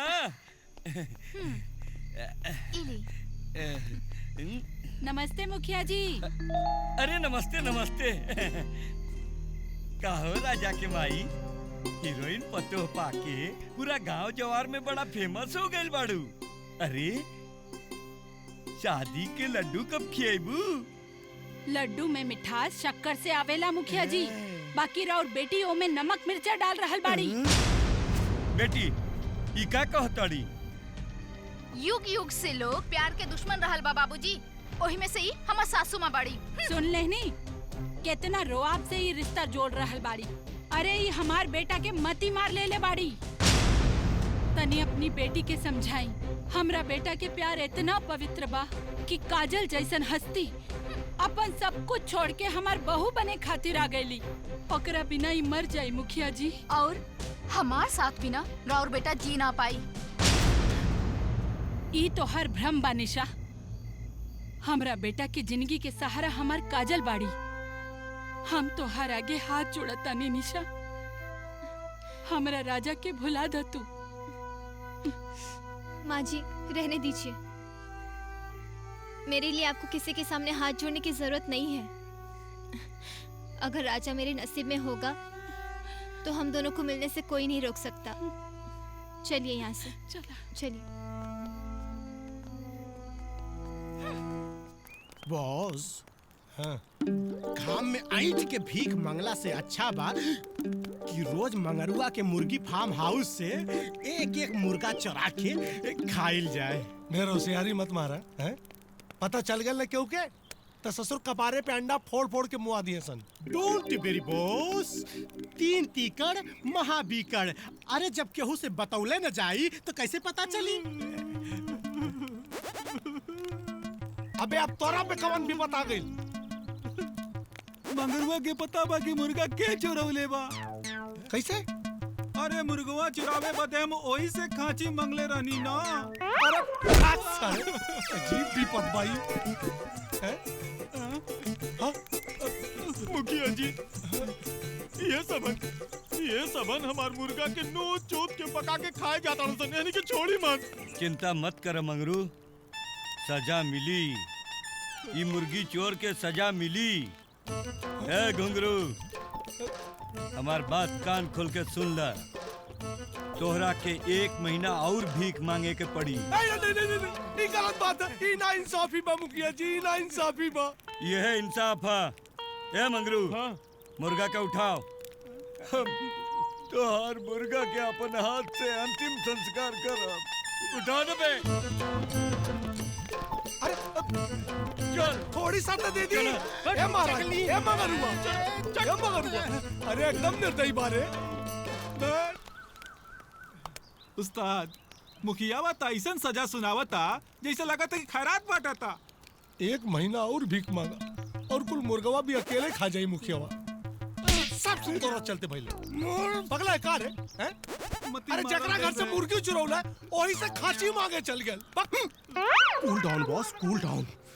रउआ पे हो रहा अत्याचार के असली कारण रजवा बा। हे बॉस, रजवा के कौनो न कौनो बंदोबस्त करे के पड़ी। अब यह सोचिए हैं साहब, सोच में सोच लेनी उस्ताद। हमरा पास एगो ऐसा लड़ाकू विमान बा जो रजवा के हड्डी के सूरमा बना के राउर आंख में लगा दी। ओकर नाम बा brush Lee. Bruce Lee? Bruce ली? अरे धनिया पत्ती तो भुला गई नहीं यार। कौनो बात नहीं यार, फिर बाद में ले लिया ही ना। अरे तो फिर आवे के पड़ी यार। ये उल्टे पैदा भइल बा का रे? अरे दुनिया सीधा चलेला, ये सब काहे उल्टा चलता? ये तबला कहाँ बा रे तोहर आइटम? देख न समनवा आ गई हमार ब्रूसली। रे पैदावार तो इंडियन लगता लेकिन रहन सहन इंडियन नहीं खे बुझात। लागत चाउमीन चाप के खा ले ले बा। यही से चाइनीज मिर्गी उपटल बा एक कंकाल तंत्र के। नो कंकाल तंत्र। I am Bruce Lee. Bruce Lee. Bruce Lee. चिंग चांग चाय। अभी ले सुन भोए भोए।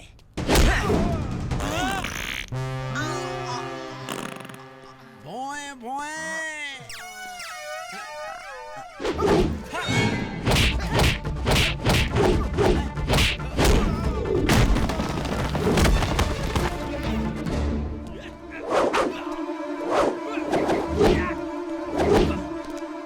अभी देख हमार कहाँ घुसता।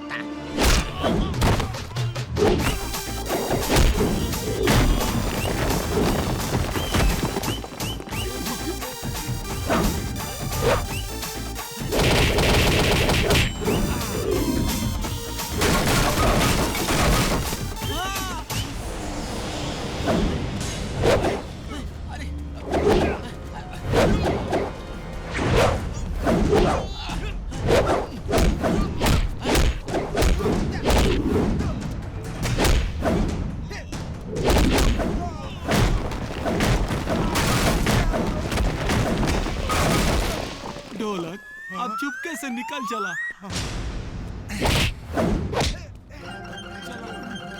जब एगो हिंदुस्तानी के बर्दाश्त होत नहीं खे पाए ना तो चाइना कह लेता इंडिया के बायना।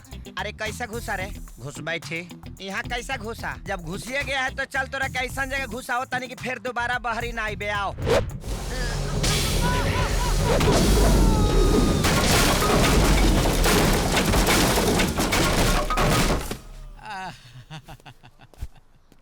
वाह, तू तो ब्रूसली के चुसली बना दे। अरे यार हमरा ही समझ में नहीं आवत कि हमार दुश्मन चाइना में।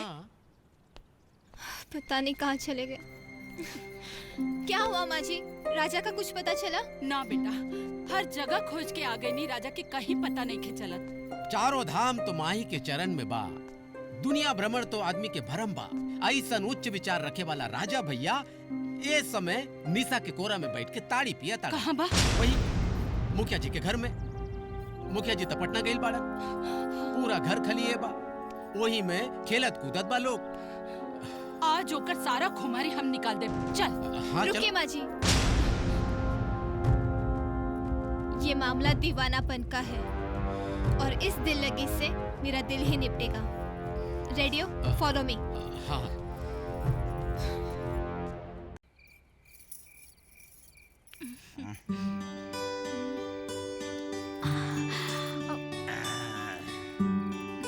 एकदम ओरिजिनल ताड़ी बुझाता। मिजाज टनटनाए लगल, आँख सहरियाए लगल। हमरो मंडसी आए लगल राजा। ये क्या हो रहा है? एके ऑर्डर ले। हमके तो तहरा अलावा कुछ लौकत नहीं खे डार्लिंग। अच्छा, अभी बताती हूँ। समाचार समाप्त हुए। अब देखिए रंगारंग प्रसारण।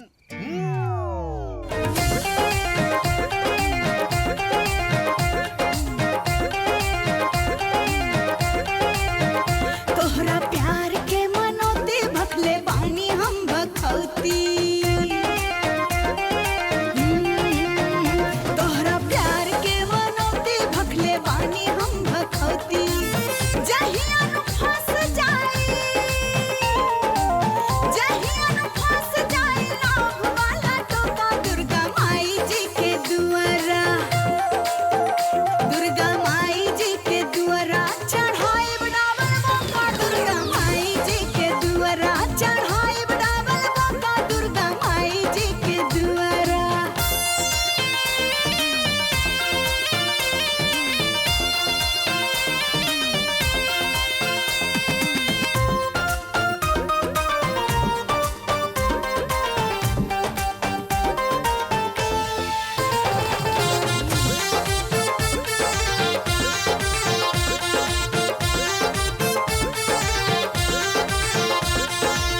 जबले न सेट होई हमनी के मामला, तबले करत रहब तोहरा पे हमला। हाँ हाँ, जबले न सेट होई हमनी के मम्मीला तब ले करत रहब तोहरा पे हमला। प्यार के कबूतर नहीं बोली हमरा भीतर कितनो तू भाखो भोले रानी देता पीतर। कायदा से फायदा लेला बढ़िया बाबा का दुर्गा माई जी के दुआरा। दुर्गा माई जी के दुआरा चढ़ाई डाबल बाबा दुर्गा माई जी के दुआरा चढ़ाई डाबल बाबा दुर्गा माई जी के दुआरा।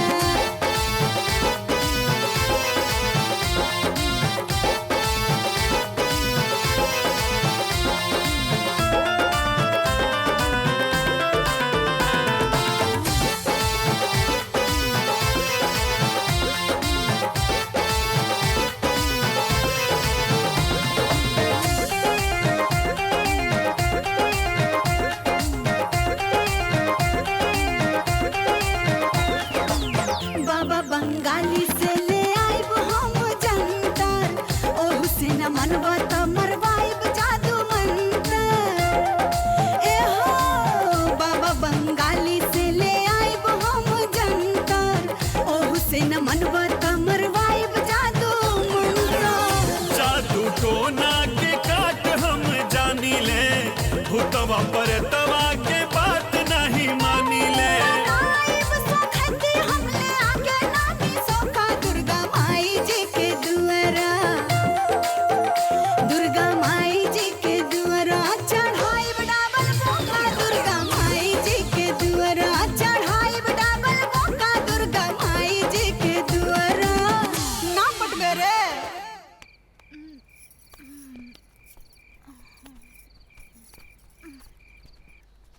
ऐसे ना एक बार गईनी जी ठीक बा ना। गोड़ लगातानी गोड़ लगातानी ए काकी।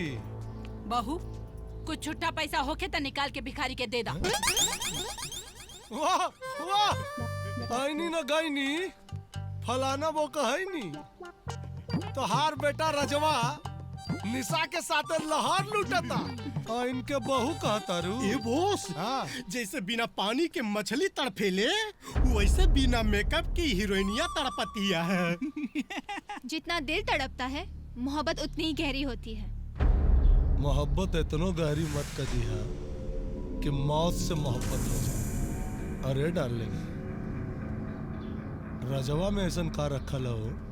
अरे हमार हाथ थामला हो। बाप दादा का छोड़ल करोड़ों को जायदाद बा। दिन में होली और रात में दिवाली मना दे। जो दूसरों की कमाई पे जीता है वो मर्द नहीं मौगा होता है। चला बहू चलिए माँ जी। बॉस ई तो रउआ पे चुल्लू भर पानी में डूब मरे वाला इल्जाम लगा गए। अपना साथी बिस्तर पे सुता के बेइज्जती का बदला लेब। एगो मौका बा बॉस का उ रजवा बथानी में सुते जाला। तब तक हो पाई जाई सरवा। हाँ हमारे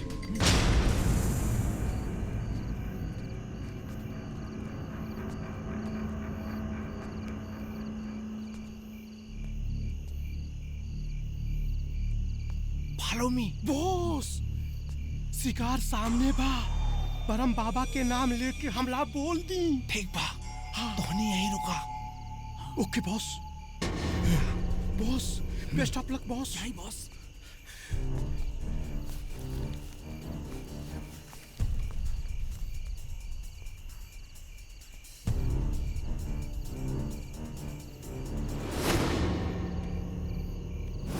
अरे हमार हाथ थामला हो। बाप दादा का छोड़ल करोड़ों को जायदाद बा। दिन में होली और रात में दिवाली मना दे।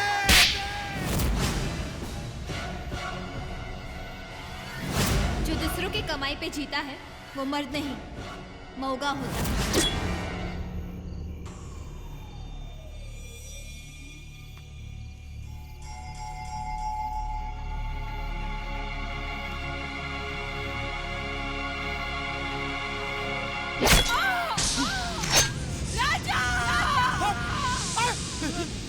बुढ़िया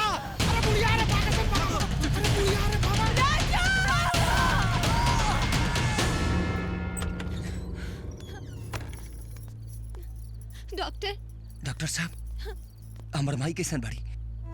बहुत ज्यादा ब्लड बह चुका है, फौरन उन्हें ब्लड चढ़ाना पड़ेगा वरना कुछ भी हो सकता है। डॉक्टर साहब आपको जितना ब्लड चाहिए उतना दे दीजिए, पैसे की चिंता मत करिए। बात पैसे की नहीं है मैडम, AB नेगेटिव ग्रुप का ब्लड हमारे ब्लड बैंक में मौजूद नहीं है। AB negative? डॉक्टर साहब AB नेगेटिव हमार ब्लड बा, हमरा खून के कतरा कतरा खींच ली, लेकिन हमरे माई के बचा ली डॉक्टर साहब। आइए।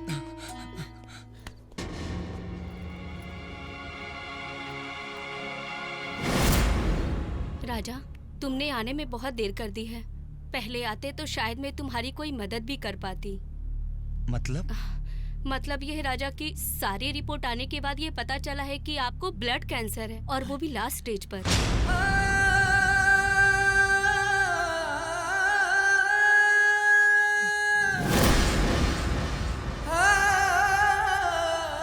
क्या हुआ? आप कोई और से ब्लड की व्यवस्था कर लीजिए डॉक्टर साहब, लेकिन मेरी माँ को बचा लीजिए। आपका दिमाग ठिकाने है कि नहीं? माँ की हालत सीरियस है। कुछ नहीं होगा मेरी माँ को, कुछ नहीं होगा। डॉक्टर साहब व्यवस्था करिए ना ब्लड का। मुश्किल है भाई, इतनी रात हो चुकी है। AB नेगेटिव ब्लड ग्रुप यहाँ इतनी जल्दी नहीं मिलेगा, ये देहात है। तो आप मुझे पता बता दीजिए, मैं लेकर आ जाता हूँ। आप ब्लड देंगे कि नहीं? नहीं दूंगा ब्लड। अभी तो माँ को सासू बोलती है ना, तो आप काहे नहीं दे देती हैं ब्लड? वाह, क्या खूब निभा रहे हो बेटे होने का फर्ज। तुम्हारे जैसे बेटे को पैदा करने से तो अच्छा है कि माँ अपनी कोख में ही उसे मार डाले। डॉक्टर साहब मेरा ब्लड ग्रुप भी सेम है, आप मेरा ब्लड ले लीजिए। इन्होंने तो अपना बेटे होने का फर्ज नहीं निभाया, लेकिन मैं अपना फर्ज जरूर निभाऊंगी, क्योंकि मैंने भी उनको अपनी माँ माना है।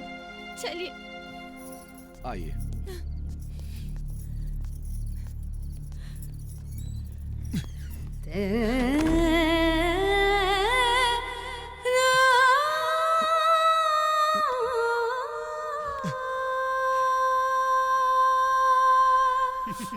ससुरा का समय आ गइल बा, मुर्गा मछली कब दर्शने नहीं खे होत, खाली लिट्टी चोखा ठूसे के पड़ता है। अरे मोटका हैं ते जरला पे नमक का छिड़कता रे। अगर हमार खोपड़ी सटक गई ना मोटकू तो हार खोपड़िया फोड़ दे। ये बॉस, तो बैठ के ये बॉस, अपने दिमाग में ना टेंशन के खूंटा ठोक ली, काहे कि रजवा के माई अस्पताल से डिस्चार्ज होके आ गइल बिया। अरे बाप रे बाप, बॉस अंडरग्राउंड हो जाई। कहीं रजवा के माई पहचान लीस तो मुखिया ना पूरे गांव के लैट्रिन साफ करे के सजा सुनाई। अब इतना बड़ा खोपड़ा लेके घूमत आ रे, तनी अकल लगाओ पगले। अगर रजवा का माई हमनी के देख ले रहत ना तो अबले सारे गांव में घूम के हल्ला कर देत बे। हाँ। चोखा बनाओ। Right boss right. चोखा बनाओ नहीं तो राम कर दे।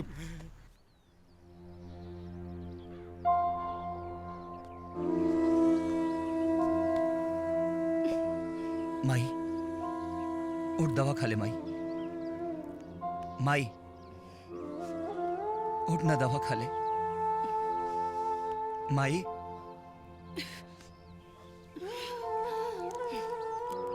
ई ले जाके दवाई फेंक दे, हमरा के जहर लाके दे दे। वैसे भी काजल ना रहती ना तब तक तो तू हमार चिता जला देले रहते। शर्म आवता अपना कोख पर। ऐसे मत बोल माई, ऐसे मत बोल। लेकिन दवा खा काबे तो अपन जान तक दे दे। फालतू बकवास मत करो। जिस आदमी ने अपनी माँ की जान बचाने से इनकार कर दिया वो क्या अपनी जान देगा। माँ को धोखा मत दो, नहीं तो जिंदगी नरक बन जाएगी।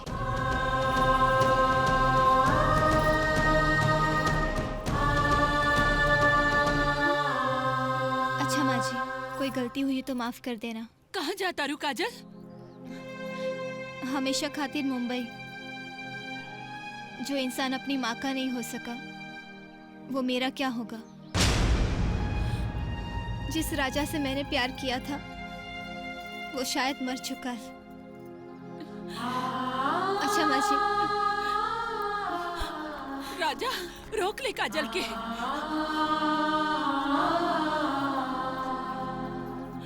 के अपना दुनिया में जाए दे माई। लेते दवा खा ले। तू ही दवाई खा। रुका काजल, काजल, काजल, रुका बेटी, रुका बेटी।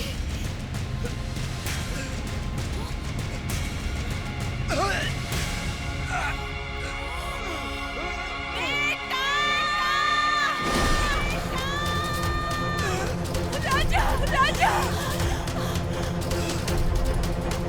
राजा,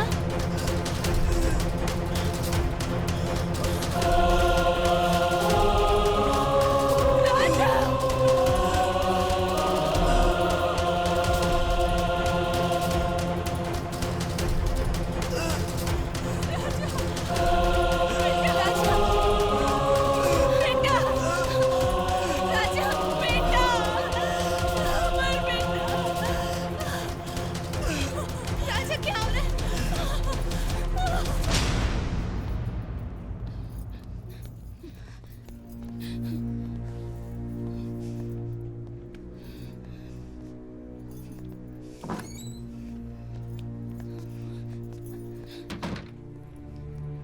डॉक्टर, राजा को क्या हुआ है? आप लोगों को नहीं पता? क्या? लगता है राजा आप लोगों की खुशियों में इस कदर खो गया कि अपनी बीमारी के बारे में बताना ही भूल गया। कैसन बीमारी डॉक्टर साहिबा? राजा को ब्लड कैंसर हुआ है। Blood cancer? नहीं डॉक्टर, ये नहीं हो सकता। राजी, टेक केयर। तू अपन दिल छोटा मत करा बेटा। हमरा राजा की कुछ नहीं के भाई। वो डॉक्टर झूठ बोला दिया। डॉक्टर साहिबा एकदम सच कहता नहीं काकी। हाँ, राजा के कैंसर के बीमारी बा। हाँ काकी, और ये बात हमरा साथे साथ निशा और मुखिया जी भी जानता दी। हाँ काकी, जेकर खून में कैंसर के खून लग गई होके वो अपन दुश्मन के भी खून ना दे सकेला। रउआ तो मतारी है। राजा रउआ के खून कैसे दे सकेलन? कोनो बाप अपन बेटी की बेइज्जती ना बर्दाश्त कर सकेला। बाकी राजा के खुशी के खातिर हम सब कहीं नहीं।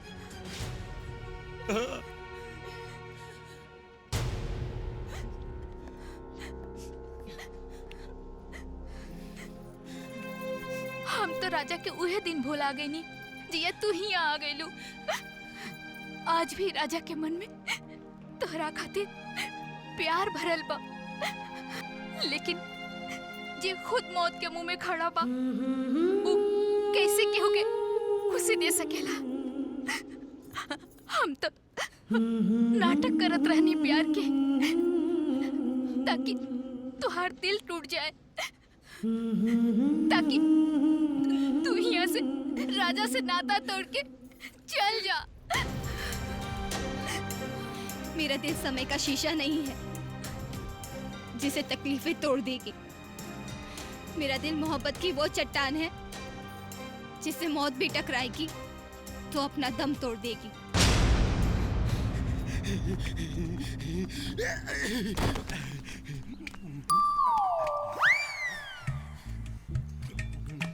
बॉस, ये बॉस, बॉस उठी ना बॉस। ए भिखारी उठना। अल्लाह के नाम पे दे दे बाबा, मौला के नाम पे दे दे बाबा। जिंदगी भर भिखिया मत बका। करे हमके भिखारी बना के तो नहीं ऐस करता। अरे किसियार काहे बारा घेड़ा। अरे हमनी के खुशखबरी के बकिया उधरे तरनीसान। कैसन खुशखबरी बा? अरे रजवा के ब्लड कैंसर हो गइल बा, ऊ हॉस्पिटल में भर्ती बा। ब्लड कैंसर हो गइल बा? अरे इतना बड़ खुशखबरी और खाली हाथ सुनाओ तारा सन। मिठाई उठाई ना लेके आइला? जो बे 5 किलो लड्डू, 5 किलो पेड़ा और गुलाब जामुन, 5 किलो बर्फी, 5 किलो बालूशाही। मतलब बॉस 5 महीना ले भीख मंगबा तब वो 5 किलो के दाम ना जुरी। चल कौनो बात ना बाबू, ऐसन खुशखबरी सुनौला हसन। अब तक गुलाब जामुन ना, अब तक कजरी के गाल का गुलगुल्ला और होठ का रसगुल्ला खाई। वाह बॉस। भले ही 5 कट्ठा बिका जाए था। बॉस गाहक फिट करी का?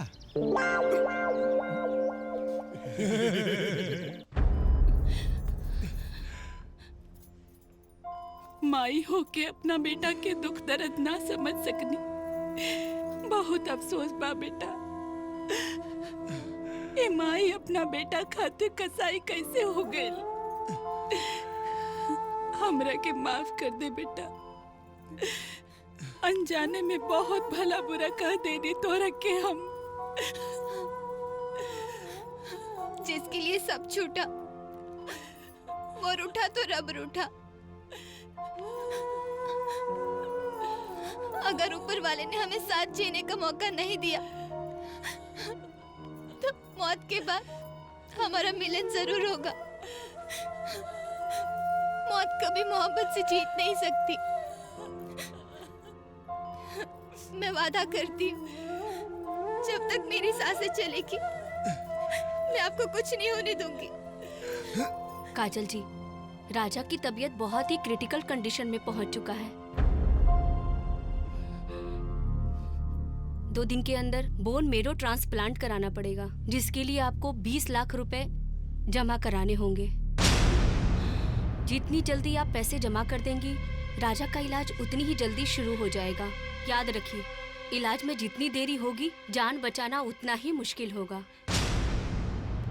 इतना पैसा के कहाँ से इंतजाम हुई बेटा? माँ जी, आप टेंशन मत लीजिए, मैं कुछ करती हूँ।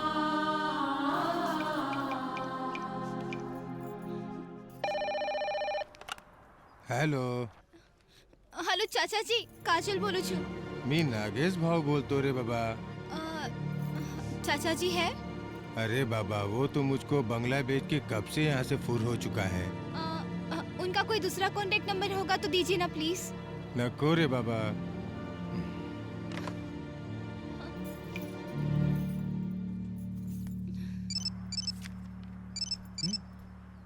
सर आपका फोन। किसका फोन? हेलो, कौन? सर, काजल राघवानी बात कर रही हूँ। ओह, क्या बात है काजल जी? मैंने सुना है कि प्यार मोहब्बत में लोग धन दौलत बर्बाद करते हैं। आपने तो अपना पूरा करियर ही बर्बाद कर लिया। सर, प्यार में बर्बाद वही होते हैं जो अपनी दुनिया को आबाद करने का हौसला रखते हैं। ओह, बहुत खूब। सर, मुझे अर्जेंट 20 लाख रुपए चाहिए। इसके बदले में आपकी 10 फिल्म एज ए लीड करने को तैयार हूँ। As a heroine? अभी भी आप हीरोइन का ख्वाब देख रही हैं? अब तो आपको भाभी का भी रोल मिल जाए तो शुक्र मनाइए। हाँ, तो भाभी से याद आया कि मेरे नेक्स्ट होने वाले प्रोजेक्ट में एक सेक्सी भाभी का कैरेक्टर है। अगर तुम उसे करोगी तो मैं 10,000 रुपया दूंगा।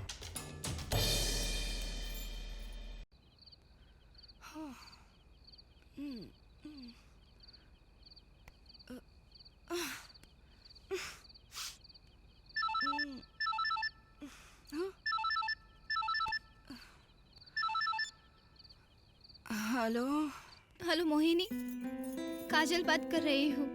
Oh my darling, my baby, कहाँ हो तुम? मैंने तुम्हें कितना फोन किया लेकिन तुम्हारा फोन ही नहीं लग रहा है। वो मेरा नंबर चेंज हो गया है। अच्छा, तुमने तो बस नंबर ही चेंज किया है लेकिन मेरा तो पूरा लाइफ ही चेंज हो गया है यार। मैंने जिसको अपना बनाने का फैसला किया था वो शातिर, वो लुच्चा मुझे छोड़ के रफू चक्कर हो गया। मुझे उसने 1-1 रुपए के लिए मोहताज कर दिया। बस देसी दारू और बीड़ी से काम चला रही हूँ यार। तुम मेरी मदद करो ना प्लीज बेबी, टेल मी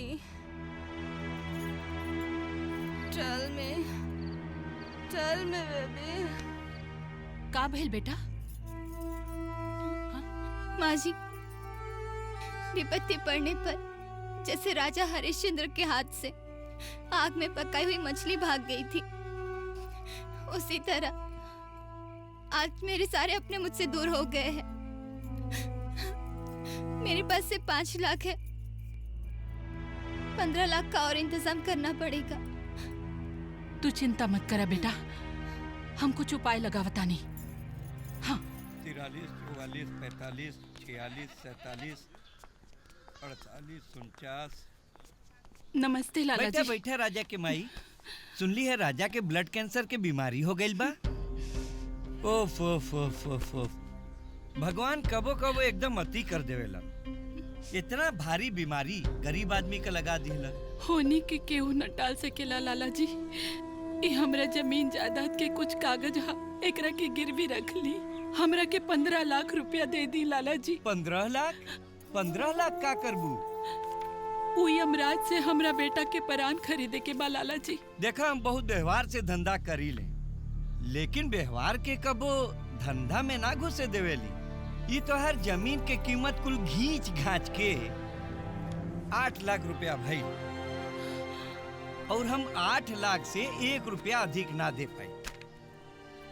ऐसे मत बोली लाला जी, हमारे इकलौता बेटा बा, हमार जिए के सहारा। हम जिंदगी भर राउर गुलामी करब। देखा गुलामी करे के उम्र तो हर खत्म हो गई। बाकी 8 लाख रुपया तो हर बा, लेवे के होके त ले ला, नहीं तो अपने रास्ते।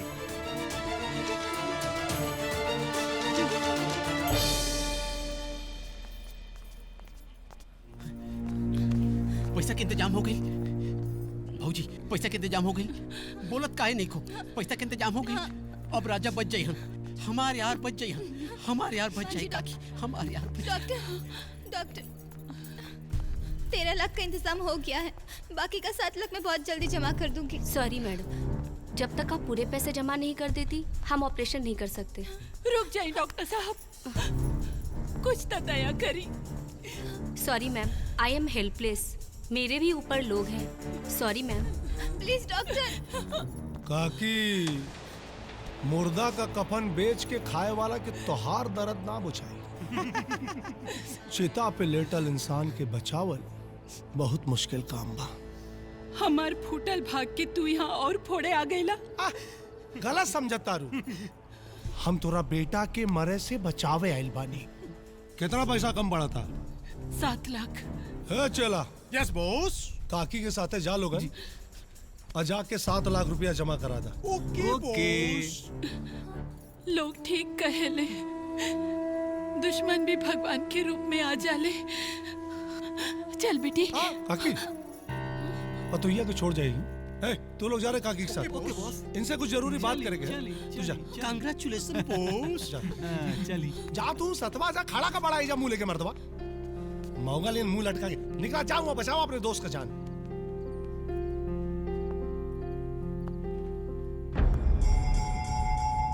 ढेर सोचा मत है बबनी, खाली तोरा के भोगे खातिर 7 लाख रुपया स्वाहा करे जा रहल बानी।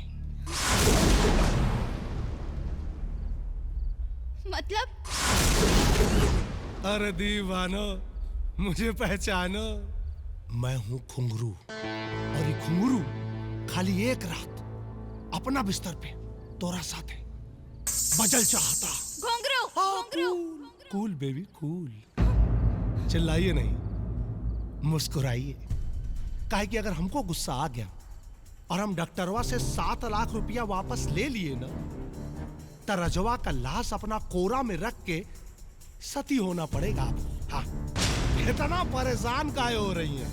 अरे एक रात का बात है और एक बार का बात है। तनी हमरो ललसा पुरा दीजिए ना, है? उसके बाद कौन रोका है? बनाइए रजवा के साथ जाके फिल्म, आराम से गाना गाइए, है? प्रेम विवाह। शायद तुझे कभी किसी से प्यार नहीं हुआ, वरना आज तू जिस्म का सौदा नहीं करता। जानवर है तू।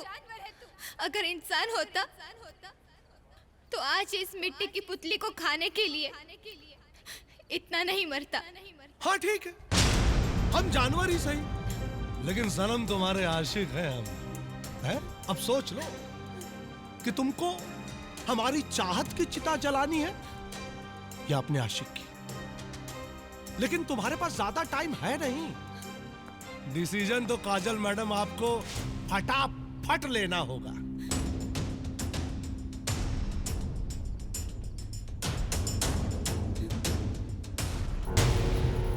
अगर मेरा जिस्म बिकने के लिए ही बना है तो मैं इसे तुम्हें जरूर बेचूंगी।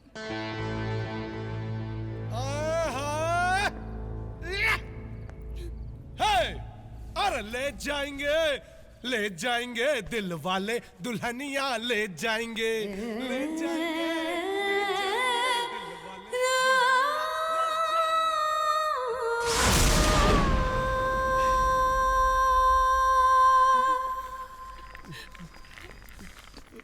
राजा राजा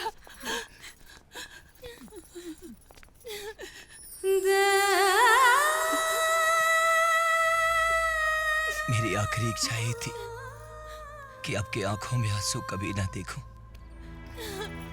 लेकिन कम वक्त जिंदगी ही बेवफा निकली। आखिर रुला ही दिया मेरी मोहब्बत को। नहीं राजा, आपको कुछ नहीं होगा। यमराज के हलक से भी मैं आपके प्राण छीन के ले आऊंगी, लेकिन आपको कुछ नहीं होने दूंगी। तोरा कुछ न होए हमार लाल, कुछ न होए। चलो फास्ट। राजा, राजा।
आज कुछ खोने की तमन्ना है, आज कुछ पाने का इरादा है। हो अपने ही बस में नहीं मैं, दिल है कहीं तो हूँ कहीं मैं। हो अपने ही बस में नहीं मैं, दिल है कहीं तो हूँ कहीं मैं। हो कोई न रोको दिल की उड़ान को, दिल ये चला आहा काजल कहाँ गई बाड़ी? अरे बताओ ना, काजल कहाँ गई बाड़ी? बेटा बताओ ना, अरे काजल कहाँ गईली? राजा भैया के इलाज के कीमत चुका दी, अपन इज्जत बेचे।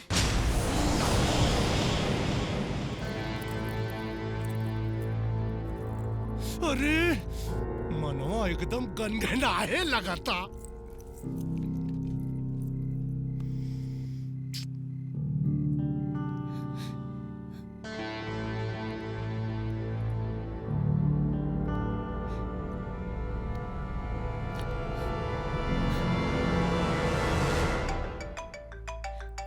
अरे ये रोमांस के जतरा में खतरा का कुकुर कहां से भौंके लागल?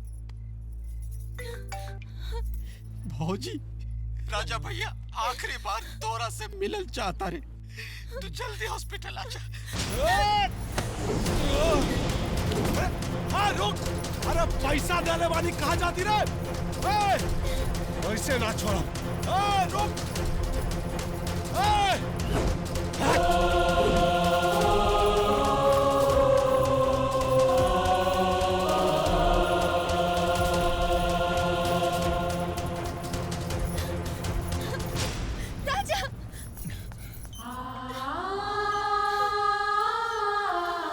अपनी मोहब्बत को बदनाम नहीं करना है। न तेरे बिना जीना है, न तेरे बिना मरना है।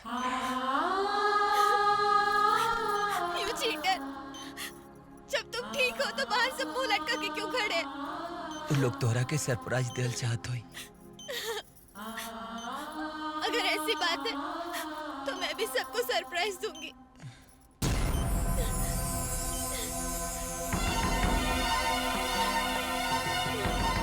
भर दो मेरी मांग।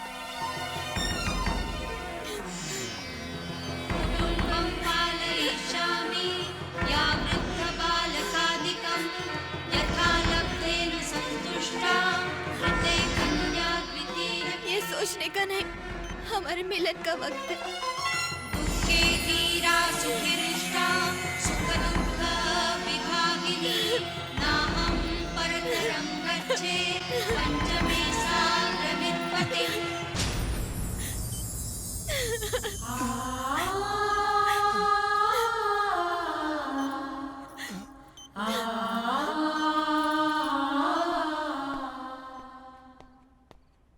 मैडम आप 2 मिनट के लिए बाहर जाइए, मुझे इंजेक्शन लगाना है। मैडम प्लीज 2 मिनट के लिए बाहर जाइए। Madam, madam, doctor, doctor.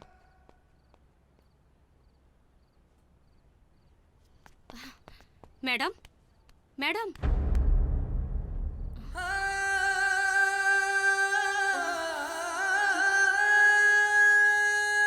Madam,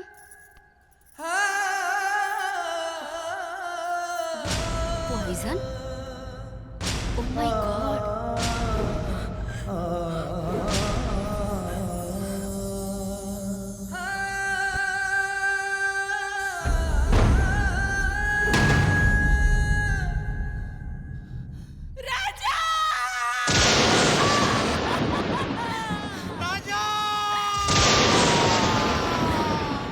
तू तजे तना ये जान खूबसूरत